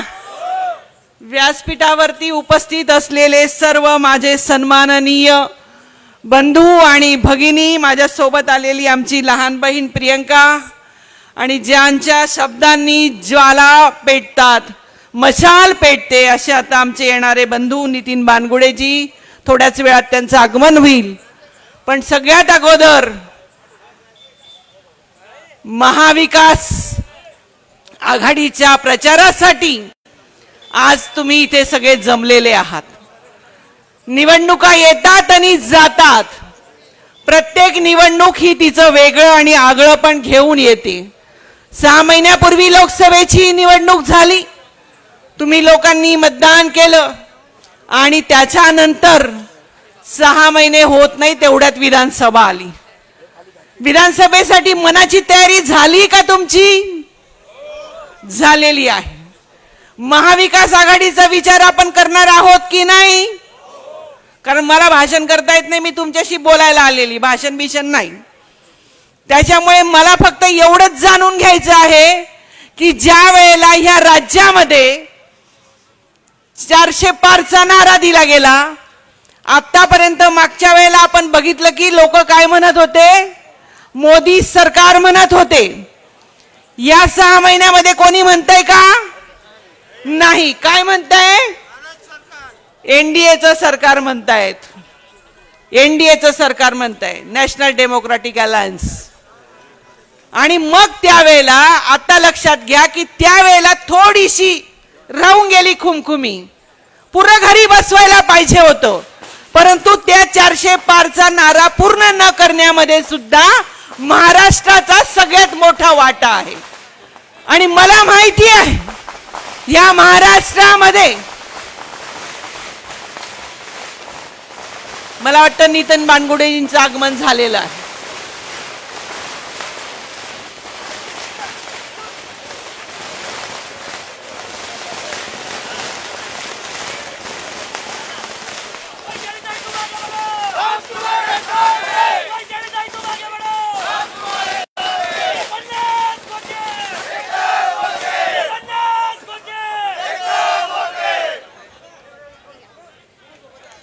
मला माहितीये या महाराष्ट्रामध्ये आघाडीचं सरकार आल्याशिवाय राहणार नाहीये. मग त्या आघाडीच्या सरकारमध्ये आपला वाटा असेल का नाही? असेल का नाही? आपला उमेदवार पाठवणार का नाही?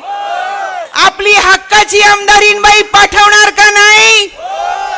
पाचोऱ्याचा इतिहास आणि भूगोल बदलणार का नाही? मग ह्या बदलण्यासाठी काय करायला लागेल? बटन दाबावं लागेल. कोणतं? 2 नंबर मशाल. ही मशाल तुमच्या मनामध्ये, तुमच्या हृदयामध्ये तेवत ठेवली तर ह्या पाचोरा भडगावचा तुम्हाला विकास बघायला मिळेल. आत्ता येताना अंमळनेरवरनं एक बोर्ड बघितलं. प्रियंका ताई, बोर्ड बघितलं. कसलं बोर्ड होतं ते लावलेलं? दिसतोय फरक? आप्पा परत. अरे तुम्हालाच फरक दिसायला लागला ना.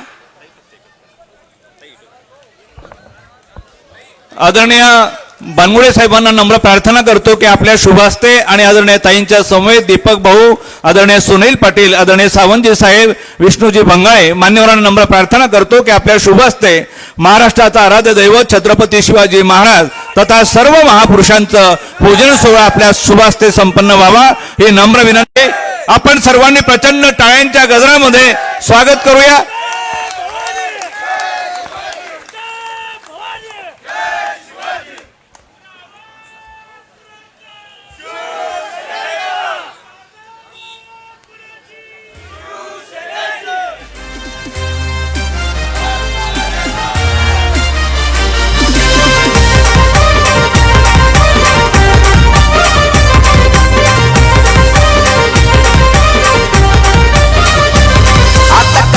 विषय नाही सार ठरविलय जनतेने. आता काहीच विषय नाही सार ठरविलय जनतेने. तुमच्या हक्काचे दिवस येतील, गरिबांचे दिवस येतील. 2024 ला आमदार वैशाली ताई. जय महाराष्ट्र. वेलकम.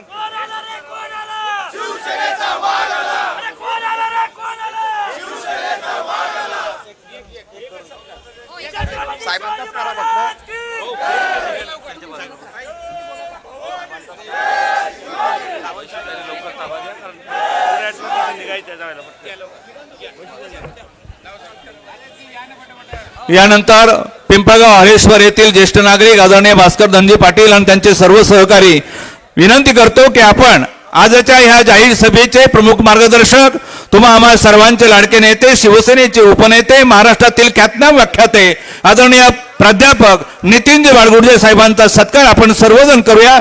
साहेबांना नम्र प्रार्थना करतो की आपण सत्कारासाठी साहेब आपण सत्कार स्वीकारावा ही नम्र विनंती.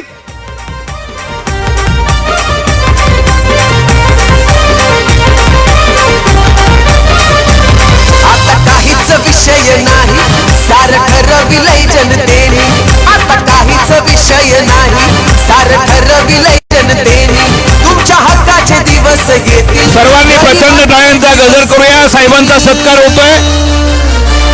2024 ला आमदार वैशाली ताई होती.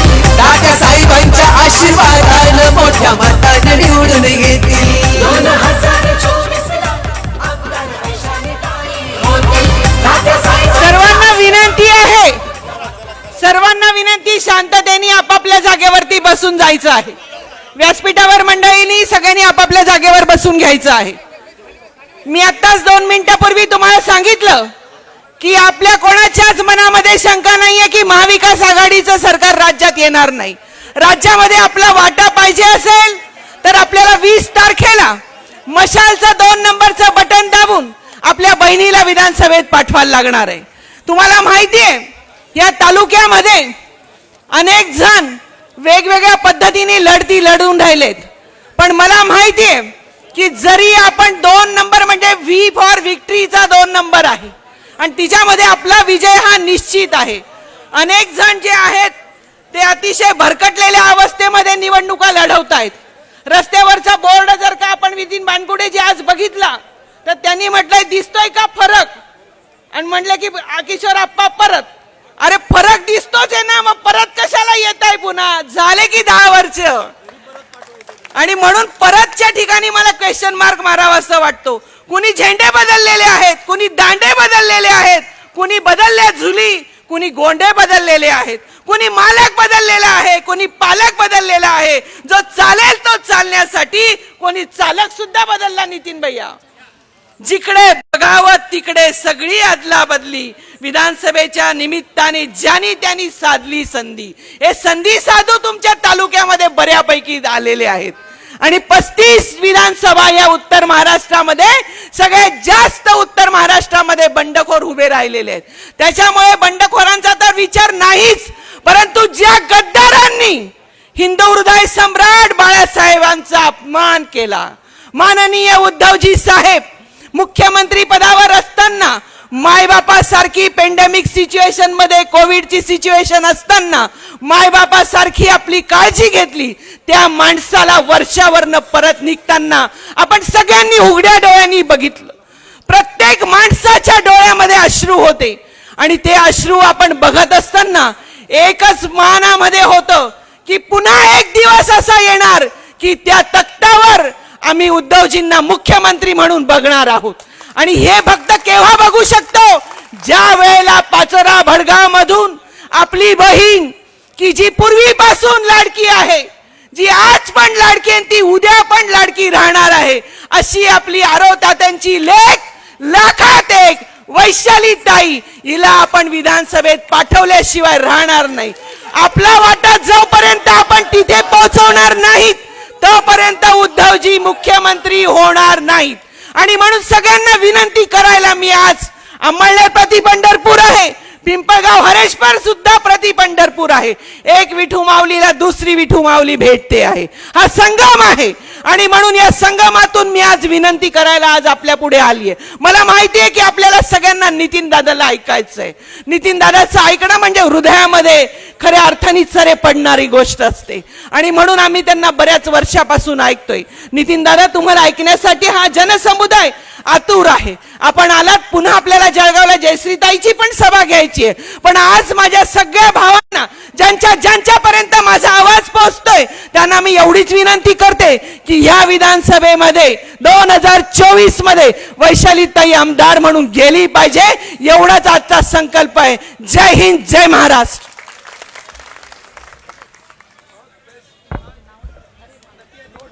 धन्यवाद ताई साहेब. आणि यानंतर पाचोरा विधानसभा मतदारसंघाच्या महाविकास आघाडीच्या अधिकृत उमेदवार, आमच्या सर्वांच्या लाडक्या ताई आदरणीय वैशालीताई पाटील यांना नम्र विनंती करतो की त्यांनी या प्रसंगी आपलं मनोगत व्यक्त करावं.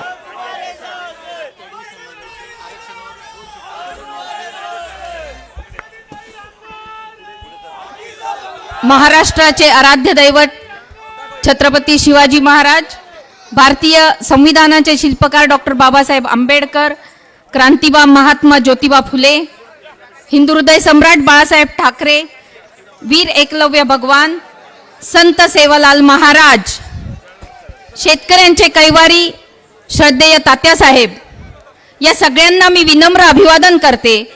आणि आजच्या या मंचावर ज्यांची उपस्थिती आम्हाला लाभली आहे, अशी शिवसेनेची मुलुक मैदान तोफ, म्हणजे खरी खुरी मुलुक मैदान तोफ म्हणजे आमचे आदरणीय नितीनजी बानगुडे पाटील साहेब यांच्यासाठी आपण एकदा जोरात टाळ्यांचा कडकडाट होऊन जाऊ द्या.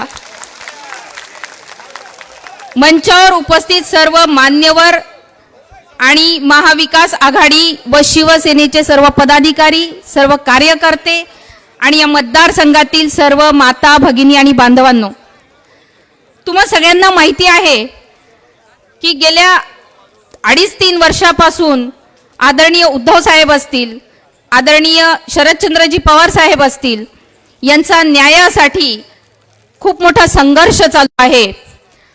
मागील 2 वर्षापासून त्यांनी सत्यासाठी, धर्मासाठीचा लढा चालू आहे. धर्म अधर्म आणि सत्य असत्याची लढाई ते लढत आहेत. लोकशाहीचा खून होत असून आमची न्याय देवता स्तब्ध झालेली आहे. आमचा पक्ष चोरला, आमचं चिन्ह चोरलं, तरी आम्हाला न्याय मिळाला नाही. अन्याय, अत्याचार, अनीतीचा जो काही अतिरेक झालेला आहे तो आता सहनशक्तीच्या पलीकडे गेलेला आहे. म्हणून आपल्याला या गद्दारांना आता धडा शिकवल्याशिवाय पर्याय नाहीये. बांधवांनो, तुम्हाला माहिती आहे की या मतदारसंघामध्ये विकासाच्या नावाखाली कशी लूटमार चालली आहे. कमिशन, टक्केवारी याच्या नावाखाली मतदारसंघ भरडला जातोय. गुंडागर्दी, दहशतवाद याच्याने जनता त्रस्त झालेली आहे. विकासाच्या नावाखाली मतदारसंघाचा चेहरा भकास झालेला आहे आणि हा गद्दारीचा कलंक या मतदारसंघाला लागलाय. मागच्या पंचवार्षिकला अमोल शिंदे सुद्धा होते या निवडणुकीमध्ये. ते भाजपकडून उभे होते.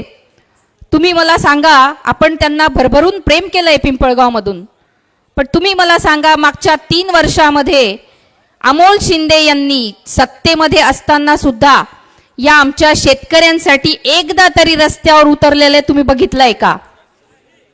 फक्त एक उदाहरण द्या. एकदाही ते रस्त्यावर उतरले नाही. आणि आता सगळे उमेदवार निवडणुकीच्या रिंगणामध्ये, म्हणजे निवडणूक जवळ आली, निवडणुकीच्या तोंडावर सगळे ऍक्टिव्ह झालेले आहेत. इतक्या दिवसापासून तुम्हाला खरोखर लढायचं होतं किंवा तुम्हाला जनतेची सेवा करायची होती, मग इतक्या दिवसापासून तुम्ही ऍक्टिव्ह का नव्हतात? सगळे उमेदवार बिळात घुसून बसले होते आणि निवडणुकीच्या तोंडावर महिना 2 महिना आधी ऍक्टिव्ह होतात. हे आपण सगळ्यांनी चित्र बघितलं पाहिजे. आमच्या शेतकऱ्यांच्या मालाला भाव मिळत नाही त्यासाठी कधी रस्त्यावर आले नाही. पीक विम्याचा प्रश्न असेल तेव्हा कधी रस्त्यावर आले नाही, कधी रास्ता रोको केलं नाही, कधी धरणे आंदोलन केलं नाही. मागे काय केलं ते माहित नाही, पण तुम्ही 5 वर्षानंतर पूर्ण तुम्ही मतदारसंघात डिटॅच होऊन गेले आणि आता तुम्ही निवडणुकीच्या तोंडावर ऍक्टिव्ह होतात. हे सगळं जनतेच्या लक्षात येतंय. बांधवांनो, आपल्या सगळ्यांना माहिती आहे की तात्यासाहेब 1999 ते 2008 त्यांचा जो आमदारकीचा कार्यकाळ होता, त्यांनी त्यांच्या काळामध्ये या पिंपळगावसाठी सगळ्यात पहिल्यांदा 33 केवीचे वीज केंद्र तात्यांनी मंजूर केलं. हे आपल्या सगळ्यांना मान्य आहे ना? तात्यांनी पहिल्यांदा ते वीज केंद्र इथे मंजूर केलं. त्यानंतर आत्ता सुद्धा आपण बघू शकतो, जे काही गोविंद महाराजांचं मंदिर आहे त्या मंदिराजवळचा जो पूल आहे तो तात्यासाहेबांनी त्या काळात बनवलेला आहे. त्या पुलाची गुणवत्ता इतकी चांगली होती की इतक्या वर्षानंतर सुद्धा त्या पूलची अवस्था अतिशय उत्कृष्ट आहे. पण कंपॅरिझन मध्ये जर का तुम्ही बाकीचे पूल बघाल तर त्या बाकीच्या पुलांची पण अवस्था तुम्ही बघून घ्या. आणि या पिंपळगाव शहरामध्ये येतानाचे जेवढेही रस्ते असतील, बाहेरून शहरात येणारे किंवा गावातले रस्ते असतील, ते रस्त्यांची अवस्था आज किती बिकट झालेली आहे हे सगळं आपण बघून घ्यावं. आणि ह्या सगळं मतदान करताना आपण या सगळ्या गोष्टीचा विचार केला पाहिजे असं मला वाटतं. ते खूप गरजेचं आहे. आम्ही शेतकरी संवाद यात्रेच्या माध्यमातून जेव्हा आम्ही फिरलो पूर्ण मतदारसंघ, तेव्हा काय विकास झाला आहे मतदारसंघाचा हा आम्ही चांगल्या पद्धतीने बघितलेला आहे. बांधवांनो, या मतदारसंघाची लेक म्हणून मी आपल्या सगळ्यांना विनम्रपणे वचन देते, कारण की मी दुसऱ्यावर टीका करत बसण्यापेक्षा मी काय करणार आहे हे देखील मी तुम्हाला सगळ्यांना सांगितलं पाहिजे. म्हणून मी काही गोष्टी आपल्याला सांगणार आहे. सगळ्यात पहिलं म्हणजे मी या मतदारसंघातील लेक आहे आणि मी आपली लेक किंवा आपली बहीण या नात्याने मी आपण जो काही माझ्यावर विश्वास ठेवला त्या विश्वासाला मी कदापि तडा जाऊ देणार नाही, हा मी तुम्हाला सगळ्यांना वचन देते. या मतदारसंघामध्ये भयमुक्त आणि भ्रष्टाचारमुक्त सर्वांगीण विकासाचा संकल्प मी पूर्ण करणार आहे, त्याशिवाय मी स्वस्थ बसणार नाही. दुसरं महत्त्वाचं, मी कृषी पदवीधर आहे आणि शेती आणि शेतकऱ्याच्या काय समस्या आहेत ह्या मला चांगल्या माहिती आहेत. त्यामुळे शेतकऱ्यांच्या समस्या म्हणजे त्या वीज असेल, सिंचन असेल किंवा शेतकऱ्याला जो मिळत नसलेला हमीभाव आहे, या सगळ्या प्रमुख प्रश्नांवर मी शासन दरबारी आवाज उठवून मी माझ्या शेतकऱ्याला न्याय देण्याचा प्रयत्न करेल. पिंपळगाव हे आमचं मोसंबीसाठीचं हब आहे. पिंपळगाव म्हणजे मला वाटतं जळगाव जिल्ह्यातून 1 नंबर पिंपळगावचा लागतो. तर या मोसंबीसाठी कोल्ड स्टोरेज इथे उपलब्ध झालं पाहिजे आणि जे काही प्रक्रिया उद्योग असतो मोसंबीवर, तसा प्रक्रिया उद्योग आणण्याचा माझा संकल्प आहे, जेणेकरून या मतदारसंघात महिला असतील किंवा तरुण असतील यांना हाताला काम मिळालं पाहिजे. त्यासाठी मी हा उपक्रम माझ्या हातात घेणार आहे. बांधवांना आपल्या इथे धाळके गावातलं जे काही धरणाची अवस्था झालेली आहे किंवा ते जे काही नादुरुस्त आहे, त्या धरणाची दुरुस्ती आणि पाटचरीची दुरुस्ती करण्याचं काम माझ्या लक्षात आहे आणि मी माझ्या वचननाम्यामध्ये नोंद करून ठेवलेली आहे. मी निवडून आल्यानंतर तुमची सर्व अतिक्रमणे किंवा अतिक्रमण आहेत ते नियमित करण्याचं मी आपल्या सगळ्यांना वचन देते. आज 75 वर्ष झाले आपल्याला स्वातंत्र्य मिळून. माणसाच्या मूलभूत गरजा असतात, पिण्याचं पाणी आणि शौचालय. बांधवांनो, आज पिंपळगाव हरेश्वरमध्ये पिण्याचं शुद्ध पाणी मिळू शकत नाही, त्याची स्वतंत्र यंत्रणा इथं नाही. तर इथे स्वच्छ पाणी मिळण्यासाठीचं मी काम हाती घेईल. आणि शौचालय, आज महिलांचे मी ज्यावेळी शेतकरी संवाद यात्रेच्या माध्यमातून फिरली त्यावेळी अनेक महिलांनी सांगितलं की ताई, आम्हाला इथे शौचालय नाही. आणि मी एक महिला असल्यामुळे महिला पटकन माझ्याकडे येऊन सहज बोलू शकतात आणि त्यांनी मला त्यांची अडचण सांगितली, तर त्यासुद्धा गोष्टी मी प्राधान्याने करणार आहे. बांधवांनो, मी जास्त बोलणार नाही कारण साहेबांना आपल्याला ऐकायचं आहे, पण मी जाता जाता आपल्याला एक सांगेल. रात्री वैरेची आहे, 8 ते 10 दिवस राहिलेत. आपण गाफील राहू नका, कोणाच्याही भूलथापांना प्रलोभनांना बळी पडू नका. तुम्हाला काहीही सांगतील, कुठल्याही अफवा उडवतील, परंतु आपण त्या अफवांवर विश्वास ठेवू नका. आणि तुम्हाला माहिती आहे आपल्या मतदारसंघामध्ये 60-40चा फॉर्म्युला आहे, माहिती आहे की नाही? तो 60-40चा फॉर्म्युला आहे. पडद्यामागची सेटलमेंट होते. त्यामुळे लोक हे एकमेकावर फक्त बाहेर आरोप करतात, परंतु आतून एकच असतात. हे आपण सगळ्यांनी लक्षात घेतलं पाहिजे. काही लोक जाती धर्माचे एकमेकांमध्ये, सगळे लोक गुण्यागोविंदाने वागत असतात, परंतु काही लोक जातीचा तेढ निर्माण करण्याचं काम या मतदारसंघात करत आहेत. परंतु आपण त्यांना थारा देऊ नये, कारण की हे फक्त आपल्याला भांडण करायला लावतात आणि त्यांचं काम चालवून घेण्यासाठी ते काहीही अफवा पसरवत असतात. म्हणून आपण सगळ्यांनी ह्या गोष्टीकडे लक्ष देऊ नये. बांधवांनो, या मतदारसंघामध्ये उद्धव साहेबांनी व महाविकास आघाडीने मला एक महिला म्हणून माझा जो काही सन्मान केला आहे आणि मला या मतदारसंघाचं प्रतिनिधित्व करण्याची संधी दिलेली आहे, तो खरं तर एक नारी शक्तीचा सन्मान आहे असं मला वाटतं. आणि या मतदारसंघाची लेक म्हणून मी आपल्या सगळ्यांना विनंती करेल की विधानसभेमध्ये जाण्यासाठीचा एक नवीन इतिहास आपण घडवून नारी शक्तीचा सन्मान करावा अशी मी आपल्या सगळ्यांना विनंती करते. आपली निशाणी आहे मशाल, 2 नंबरचं बटन आहे, वरून 2 नंबरचं बटन. तुम्हाला काही भूलथापा मिळतील. शेवटच्या दिवशी तुम्हाला असंही सांगितलं जाईल, वैशाली सूर्यवंशी यांनी ह्या बहिणीने भावाला सपोर्ट केला असं पण सांगितलं जाईल. ती वैशाली सूर्यवंशी डुप्लिकेट असू शकते, हे तुम्ही लक्षात ठेवा. ओरिजिनल वैशाली सूर्यवंशी कधीही सपोर्ट करणार नाही, हे लक्षात ठेवा. शेवटच्या दिवशी घात होऊ शकतो, ही गोष्ट आपण विसरू नका, ही मी आपल्या सगळ्यांना विनंती करते. आणि आज माननीय बानगुडे पाटील साहेब आलेत, आपण उपस्थिती दिली, त्यांची ऊर्जा आपल्याला घ्यायची आहे. त्यामुळे मी जास्त बोलणार नाही, पण आपल्या सगळ्यांच्या वतीने मी साहेबांचे धन्यवाद मानते आणि आपली रजा घेते. धन्यवाद. जय हिंद, जय महाराष्ट्र. धन्यवाद ताई साहेब. यानंतर आजच्या ह्या जाहीर सभेचे प्रमुख मार्गदर्शक तुमच्या आमच्या सर्वांचे लाडके नेते महाराष्ट्रातील ख्यातनाम व्याख्याते सन्माननीय नितीनजी वानगुडे साहेबांना नम्र प्रार्थना करतो की आपण या विराट सभेला संबोधित करावं. आदरणीय विस्फोते अण्णा यांनी व्यासपीठाकडे यायचं आहे.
महाराष्ट्राचं कुलदैवत छत्रपती शिवाजी महाराज,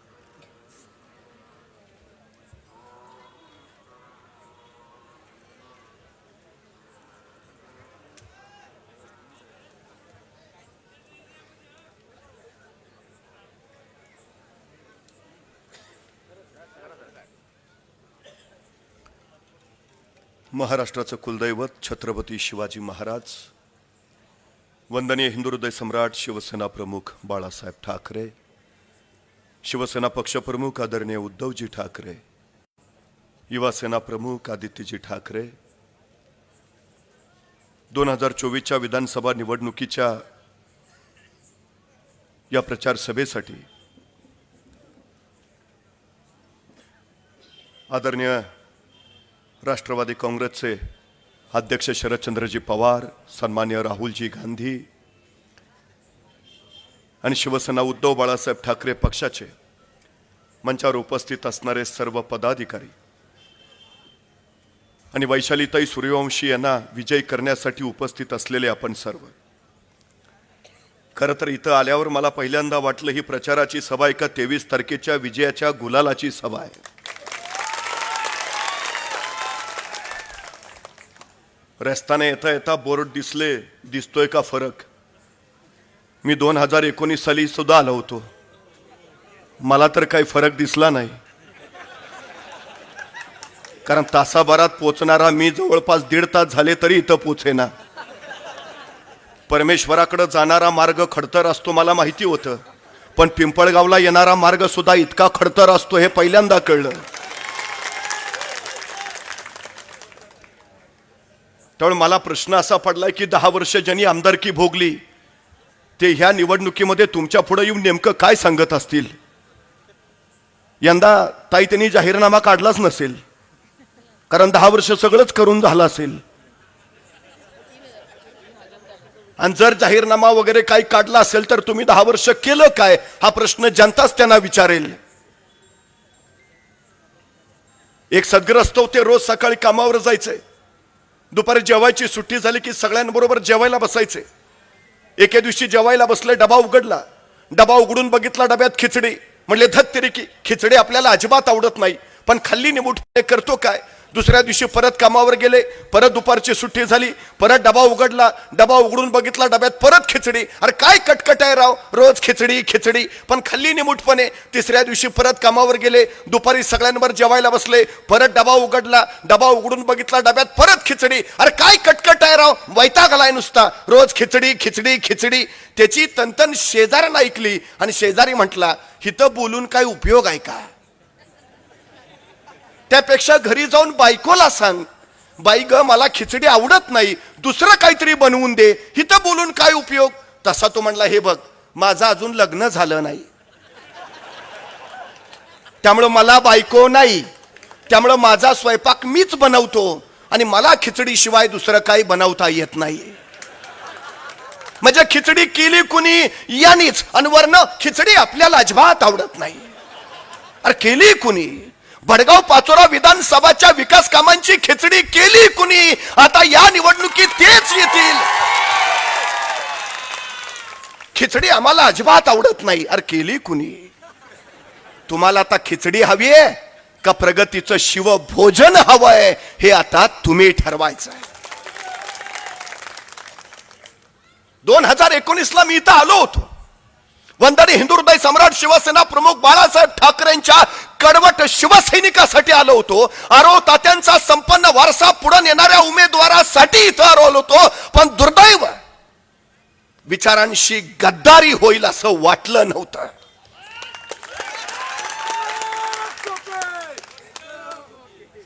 आरो तात्यांच्या विचारांचा वारसा पुढे घेऊन जायला वैशालीताई उभा राहिल्या. वंदनीय हिंदू हृदय सम्राट शिवसेना प्रमुख बाळासाहेब ठाकरेंचा समर्थ वारसा पुढे न्यायला वैशालीताई उभा राहिल्या. पडत्या काळात पक्षप्रमुख उद्धवजी ठाकरेंच्या पाठीशी ठामपणे वैशालीताई उभा राहिल्या. त्या वैशालीताईंना निवडून देणं हे आपल्या सगळ्यांचं पहिलं कर्तव्य आहे. मला प्रश्न पडतो, उद्धवजी ठाकरे मुख्यमंत्री झाले आणि त्यांनी पहिला निर्णय घेतला, स्वराज्याची राजधानी असलेल्या शिवछत्रपतींच्या रायगडला संवर्धनाचा निधी देण्याचा. आणि मंत्रिमंडळाच्या बैठकीत पहिला निर्णय घेतला तो 2 लाखापर्यंत विनाशर्त शेतकऱ्यांची कर्जमुक्ती करून त्यांचा 7-12 कोरा करण्याचा. त्याच वेळी त्यांनी घोषणा केली, जे नियमित कर्ज भरतायत त्यांना 50,000 रुपयाचं प्रोत्साहन अनुदान दिलं जाईल. 2.5 वर्ष हे सरकार सत्तेवर आहे.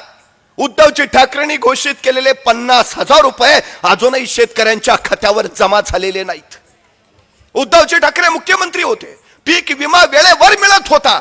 यांनी फक्त पीक विम्याचे ढोल वाजवले. 1 रुपयात पीक विमा शेतकऱ्यांच्या वाट्याला आला. परवा एक शेतकरी जिल्हा पोलीस प्रमुखाकडे गेला, म्हटला मला पीक विम्याचे पैसे मिळालेत, पण ते घरी नेण्यासाठी पोलीस संरक्षण पाहिजे. एसपीने विचारला, असं किती मिळालाय? तो म्हटला 27 रुपये. चेष्टा करता शेतकऱ्यांची तुम्ही. उद्धवजी ठाकरे मुख्यमंत्री होते, नैसर्गिक आपत्ती आल्या, NDRFचे निकष बाजूला सारून उद्धवजींनी शेतकऱ्यांना भरघोस मदत केली. आता या 2.5 वर्षात इतक्या नैसर्गिक आपत्ती आल्या, शेतकऱ्याला मदत झाली. 2.5 वर्षात 20,000 शेतकऱ्यांनी आत्महत्या केली महाराष्ट्रात. रोज 7 शेतकरी आत्महत्या करतायत.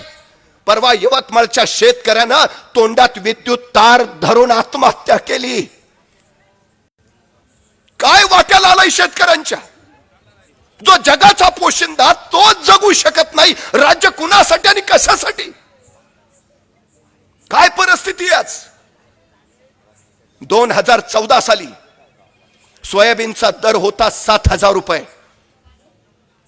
आज सोयाबीनचा दर आहे 4,200. 1,38,000 कोटीचं सोया तेल आयात केलं गेलं आणि त्या शेतकऱ्यांच्या सोयाबीनचा दर पाडला गेला. उद्धवजी ठाकरे मुख्यमंत्री होते, कपाशीला दर होता 11,000 रुपये. आज कपाशीचा दर आहे 6,400. 22 लाख टन कपाशी आयात केली आणि इथला कपाशी उत्पादक शेतकरी मारला गेला. तुरीची तीच अवस्था आहे. हे राज्य कुणाचं आहे? शेतकऱ्यांचं का शेतकऱ्यांच्या विरोधकांचं? इथला शेतकरी काबाड कष्ट करून सोन्यासारखं पीक आणत असताना या सरकारच्या चुकीच्या धोरणामुळे त्याला भाव मिळत नाही, ही त्याची सगळ्यात मोठी अडचण झाली, सगळ्यात मोठी. उद्धवजी ठाकरे मुख्यमंत्री होते, सोयाबीनला सुद्धा 11,000 रुपये दर होता. उद्धवजींचं राज्य हे शेतकऱ्यांचं राज्य होतं. 2008 साली उद्धवजींनी महाराष्ट्रात झंझावात निर्माण केला शेतकऱ्यांची कर्जमाफीसाठी. शरदचंद्रजी पवार त्यावेळी कृषी मंत्री होते, मनमोहन सिंग पंतप्रधान होते. 70,000 कोटींची शेतकऱ्यांची कर्जमाफी झाली. टाहो फोडतायत शेतकरी, पण या सरकारनं शेतकऱ्यांची कर्जमाफी केली. 3.5 लाख कोटीचं उद्योगपतींचं कर्ज माफ केलं, पण शेतकऱ्यांचं नाही.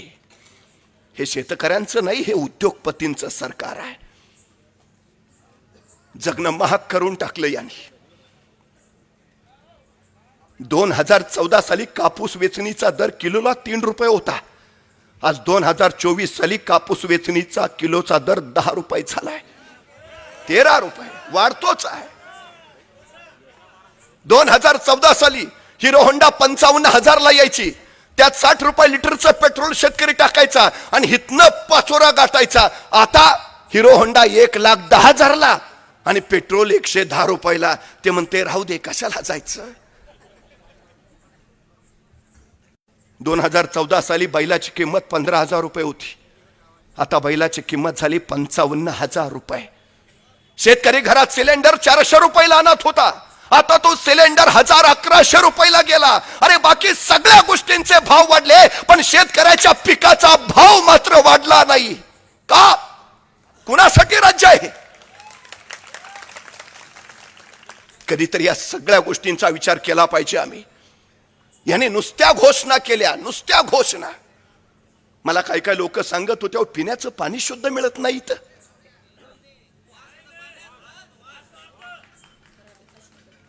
काय झालं त्यांच्या योजनाचं? हर घर नल, हर घर जल, जलकुंभ योजना, अमृता योजना. 3,500 कोटी, 5,000 कोटी, 6,000 कोटी. अरे पिण्याच्या पाण्यासाठी एवढा निधीला गेला कुठं? पाण्यात गेला का खाण्यात गेला?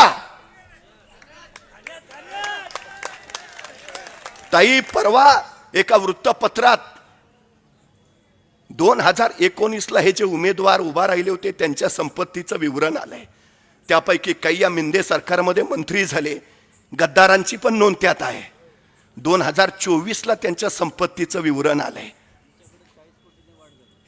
किती संपत्ती वाढली मंत्र्यांची माहिती आहे? जी संपत्ती 2019ला 5 कोटी होती तो 55 कोटीवर गेलाय. जो 10 कोटी होता तो 25 कोटीवर गेला, जो 20 कोटीवर होता तो 60 कोटीवर गेला. या 2.5 वर्षामध्ये मंत्र्यांची संपत्ती वाढली. सर्वसामान्य माणसाचं काय? त्याच्या वाट्याला 1,500 रुपये. लाडकी बहीण योजना, अहो या योजनेची जाहिरातच इतकी केली, इव्हेंट एवढा मोठा केला की त्या जाहिरातीचे पैसे वाचवले असते तर लाडक्या बहिणींना 3,000 रुपये देता आले असते. जे आता महाविकास आघाडीने ठरवलंय, महालक्ष्मी योजनेअंतर्गत प्रत्येक महिलेला 3,000 रुपये. मी येता येता सगळ्या यष्ट्या बघत होतो, त्या यष्टीवर सुद्धा नुसत्या जाहिरातीच, कोट्यावधीच्या जाहिराती.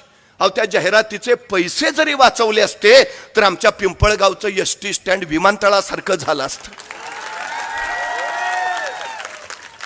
जाहिरातीचे पैसे वाचवले असते तर प्रवाशांच्या वाट्याला गळक्या एसट्या आल्या नसत्या.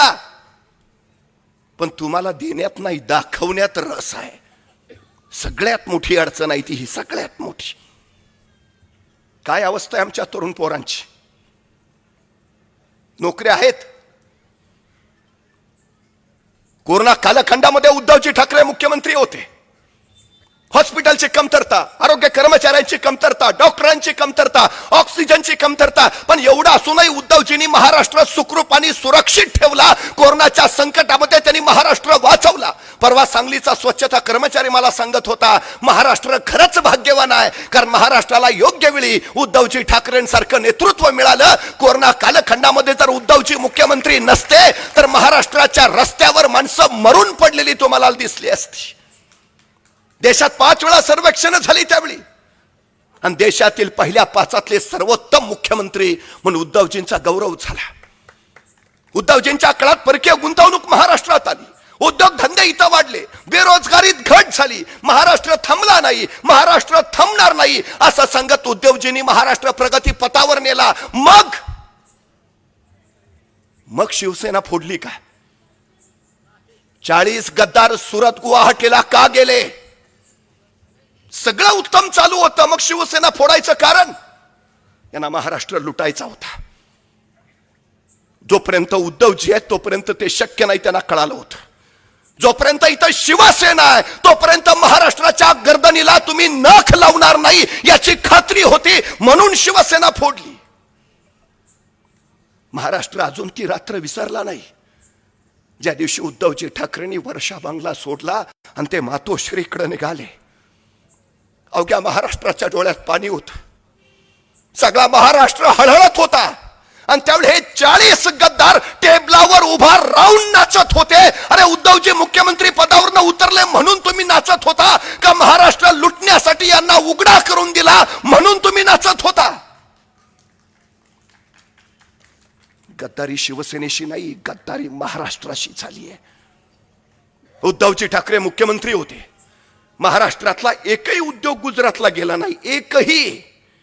आणि उद्धवजी मुख्यमंत्री पदावरनं उतरले, एक एक उद्योग गुजरातला निघाला. मुंबईचा IFC सेंटर गुजरातला, वेदांता फॉक्सकॉन गुजरातला, गेल प्रकल्प गुजरातला, सेफ्रॉन प्रकल्प गुजरातला, टाटा एअरबसचा प्रकल्प जो महाराष्ट्रात होणार होता, परवा पंतप्रधानांनी वडोदऱ्यामध्ये त्याचं उद्घाटन केलं. आमच्या नाकावर टिचून लाखो तरुणांच्या नोकऱ्या त्यांनी पळवल्या. आमच्या पोरांची अवस्था काय आज? गुजरातच्या वाट्याला रांगोळी आणि महाराष्ट्राच्या वाट्याला राख. यासाठी तुम्हाला उद्धवजी ठाकरे मुख्यमंत्री नको होते? परवा पोलीस भरती निघाली, जागा 6000, अर्ज आले 7 लाख. 3 विभागाच्या शासकीय भरत्या निघाल्या, जागा होत्या 23,000, अर्ज आले 35 लाख. अहो, स्वच्छता कामगारच्या मुलाखती द्यायला ज्यावेळी इंजिनियर पोरग जात, वाईट वाटतो. काय अवस्था आहे ताई? गेल्या 2.5 वर्षामध्ये महाराष्ट्रातले 6,317 लघु उद्योग सुद्धा बंद झाले. सगळं पळवायचं आहे, सगळं लुटायचं आहे यांना. आणि आता हे सांगतायत महायुती सरकार महाराष्ट्र व्हिजन 100 म्हणजे उरलं सुरलं घेऊन जाणार परत गुजरातला. अहो, परवा एका चौकात एक तरुण भयानक संतापलेला, मोठमोठ्यानं ओरडत होता, हे सरकार बिनकामाचं आहे, या सरकारनं बेरोजगारी वाढवली, या सरकारनं आमच्या उद्योग धंदे पळवले. बघता बघता गर्दी जमली. ह्याचं तवा तवानं बोलणं चालूच होतं. तेवढ्यात पोलीस आले, ह्याला उचललं आणि पोलीस स्टेशनला नेलं. पोलीस स्टेशनला नेल्यावर या तरुणानं विचारलं, मला इथं का आणलंय? ते इन्स्पेक्टर म्हणले, तू सरकारच्या विरोधात बोलतोयस म्हणून तुला इथं आणलंय. तो म्हटला, मी आपल्या सरकारच्या नाही, पाकिस्तान सरकारच्या विरोधात बोलत होतो. तसा तो इन्स्पेक्टर म्हटला, तू काय आम्हाला येडा समजतो का? आम्हाला माहित नाही का कुठलं सरकार बिनकामाचं आहे ते? आम्हाला माहित नाही का कुणी बेरोजगारी वाढवली ते? आम्हाला माहित नाही कुणी महागाई वाढवली ते? सगळ्यांना माहिती आहे. ये पब्लिक है, सब जानती है. ही जनता 20 तारखेची वाटच पाहतीये. 2 नंबरचं बटन दाबायचं आणि भडगाव पाचोऱ्यातले 2 नंबरचे धंदे बंद करून टाकायचे.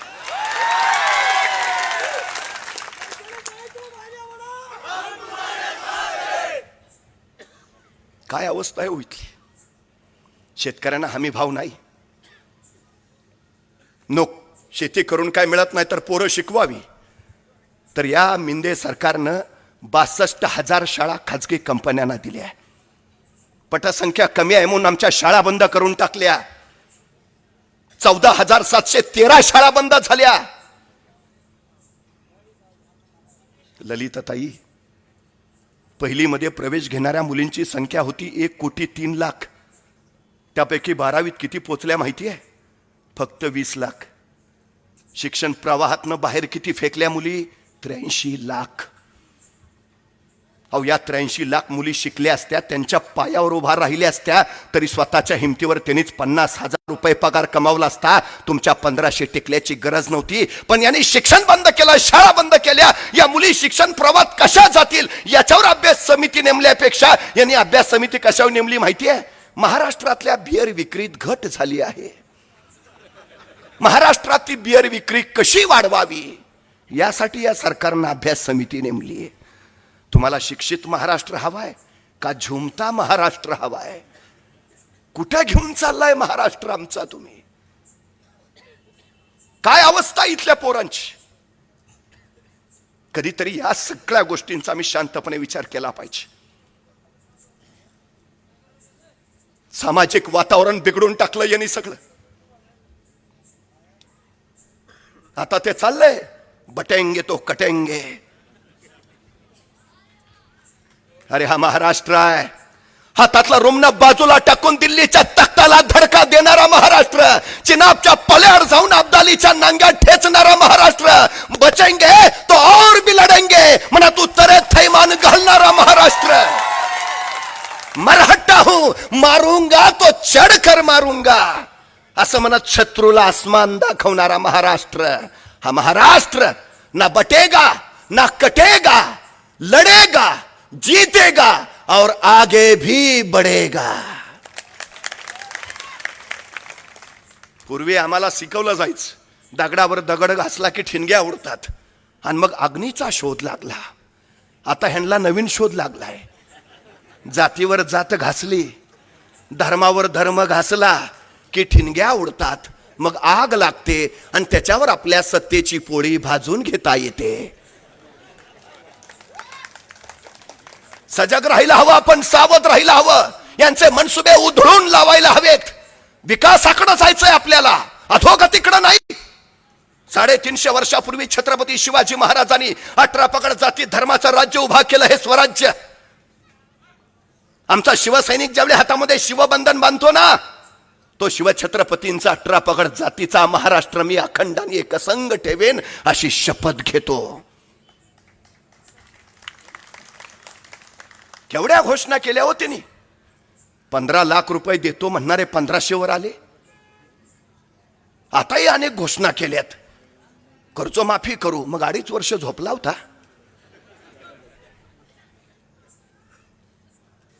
काय झालं होतं 2.5 वर्ष तुम्हाला? इथले सगळे उद्योग नेले. आम्ही महाराष्ट्राला याहून अधिक मोठा उद्योग देऊ. तुमच्या पाचोरा भडगाव मध्ये गेल्या 2.5 वर्षात किती उद्योग आले? एक प्रकल्प झाला इथं? काय झालं हो? कधीतरी आम्ही या सगळ्या गोष्टींचा विचार करायला हवा. शेतकरी आत्महत्या थांबवणार होते, 1.5 हमी भाव देणार होते, स्मार्ट सिटी निर्माण करणार होते, आदर्श गावं तयार करणार होते. काही झालं नाही. अरबी समुद्रात छत्रपती शिवाजी महाराजांचं स्मारक उभारणार होते. हिंदू मिलमध्ये डॉक्टर बाबासाहेब आंबेडकरांचं स्मारक उभा करणार होते. काय झालं? काही नाही.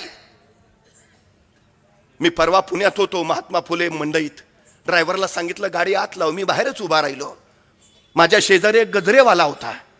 त्याची गजरे विकायची स्टाईलच भयानक होती.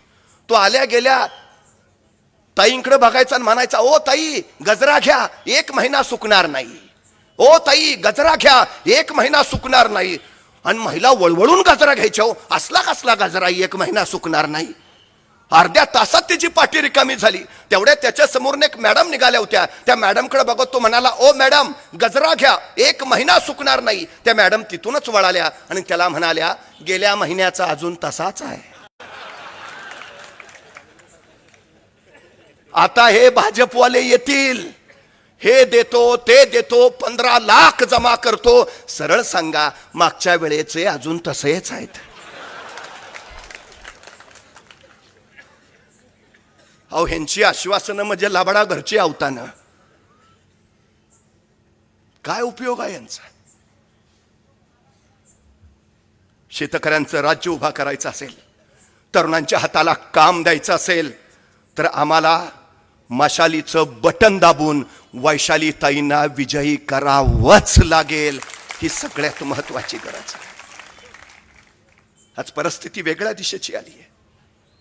कुठल्या दिशेला चाललोय आम्ही? मागे मुंबईला दंगल झाली. त्याच मुंबईमध्ये मुस्लिम मोहल्ल्यामध्ये एक 25 वर्षाची युवती होती. देखणी आरसपानी बघावं, बघतच राहावं अशी. काय गुंडांचा तिच्यावर डोळा होता.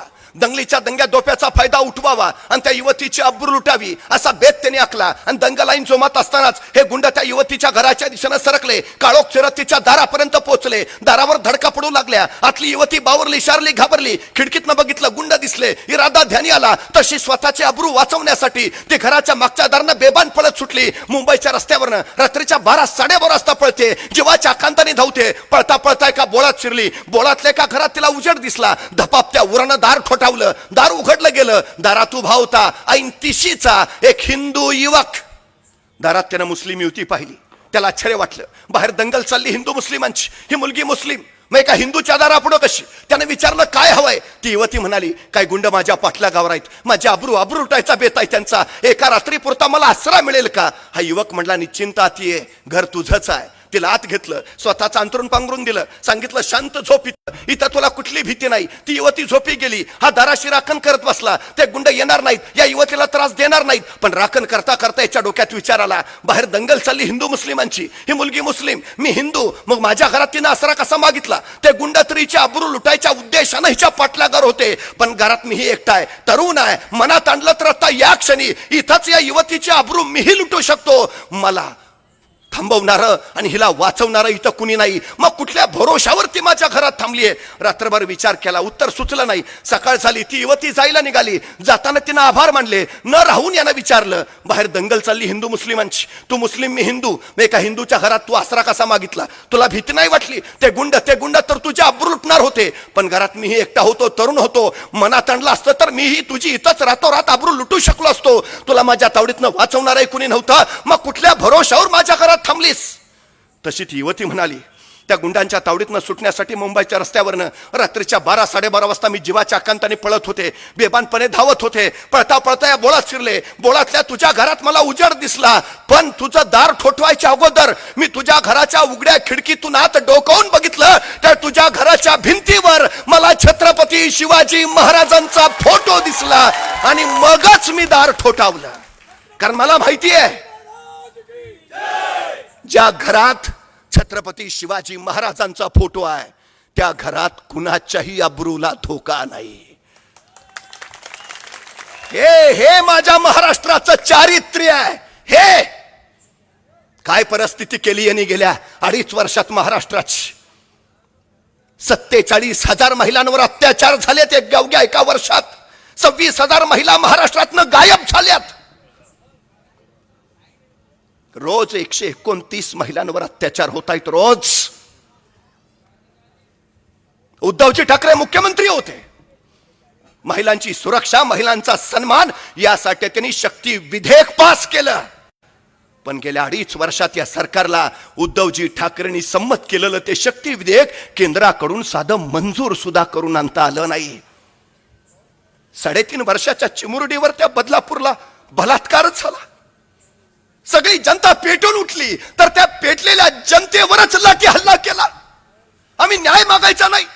अंतरवाली सराटीमध्ये मराठा समाजाच्या आरक्षणासाठी आमचे बंधू भगिनी आंदोलन करत होते. त्या आंदोलकांवर लाठी चार्ज केला. आम्ही आमचा न्याय हक्क मागायचा नाही. वारकऱ्यांवर लाठी हल्ला केला का? कोकणामध्ये बारसू प्रकल्पग्रस्तांच्या वर लाठी हल्ला का? राज्य कुणाचं, कुणासाठी? विचार करायला हवा, निर्णय घ्यायला हवा. ही वेळ आहे. महायुतीला मत दिलत तर गुजरातच्या विकासाला मत दिलत असं होईल. आणि महाविकास आघाडीला मत दिलत तर महाराष्ट्राचा विकास घडवण्यासाठी मत दिलं असं होईल. निर्णय तुम्ही घ्यायचा आहे. हा देश आहे. देशातल्या सगळ्या राज्यांचा विकास झाला पाहिजे, विषयच नाही, झालाच पाहिजे. पण महाराष्ट्राला लुटून नव्हे, आमच्या पोरांच्या तोंडचा घास पळवून नव्हे, आमच्या शेतकऱ्यांना आत्महत्या करायला लावून नव्हे, अजिबात नाही. सावध व्हा, नाहीतर उद्या आमचीच पोरं आम्हाला प्रश्न विचारतील. महाराष्ट्र लुटला जात होता तर तुम्ही काय करत होता? महाराष्ट्र विकला जात होता तर तुम्ही काय करत होता? इथले उद्योग गुजरातला पळवले जात होते, तुम्ही काय करत होता? जातीपातीच्या राजकारणामध्ये महाराष्ट्र पेटवला जात होता, तुम्ही काय करत होता? त्यावेळी आम्हाला अभिमानानं सांगता यायला हवं, बाळा असं काही होणार नाही, कारण आम्ही वैशालीताई सूर्यवंशींच्या बरोबर होतो, महाराष्ट्राच्या विकासासाठी झुंजत होतो. ज्या मशालीनं छत्रपती शिवाजी महाराजांनी स्वराज्याचं अग्निहोत्र पेटवलं, ज्या मशालीनं आई जगदंबे पुढे महाराष्ट्र धर्माचं साकडं घातलं, ज्या मशालीनं स्वातंत्र्य लढ्यामध्ये क्रांतीच्या ज्वाळा निर्माण केल्या, ती मशाल आता धगधगणार आणि महाराष्ट्र उजळणार. एकच सांगतो, जर जगणं करायचं असेल खुशालीचं तर बटन दाबा मशालीचं. जय महाराष्ट्र. यानंतर आजच्या या जाहीर सभेचं आभार प्रदर्शन आदरणीय उद्धवभाऊ मराठे करतील. आपण सर्वजण कामाधंद्याचे दिवस असून सुद्धा येत्या मोठ्या संख्येने उपस्थित झालात त्याबद्दल सर्वांचे मनापासून आभार मानतो व आजचा कार्यक्रम संपला असं जाहीर करतो.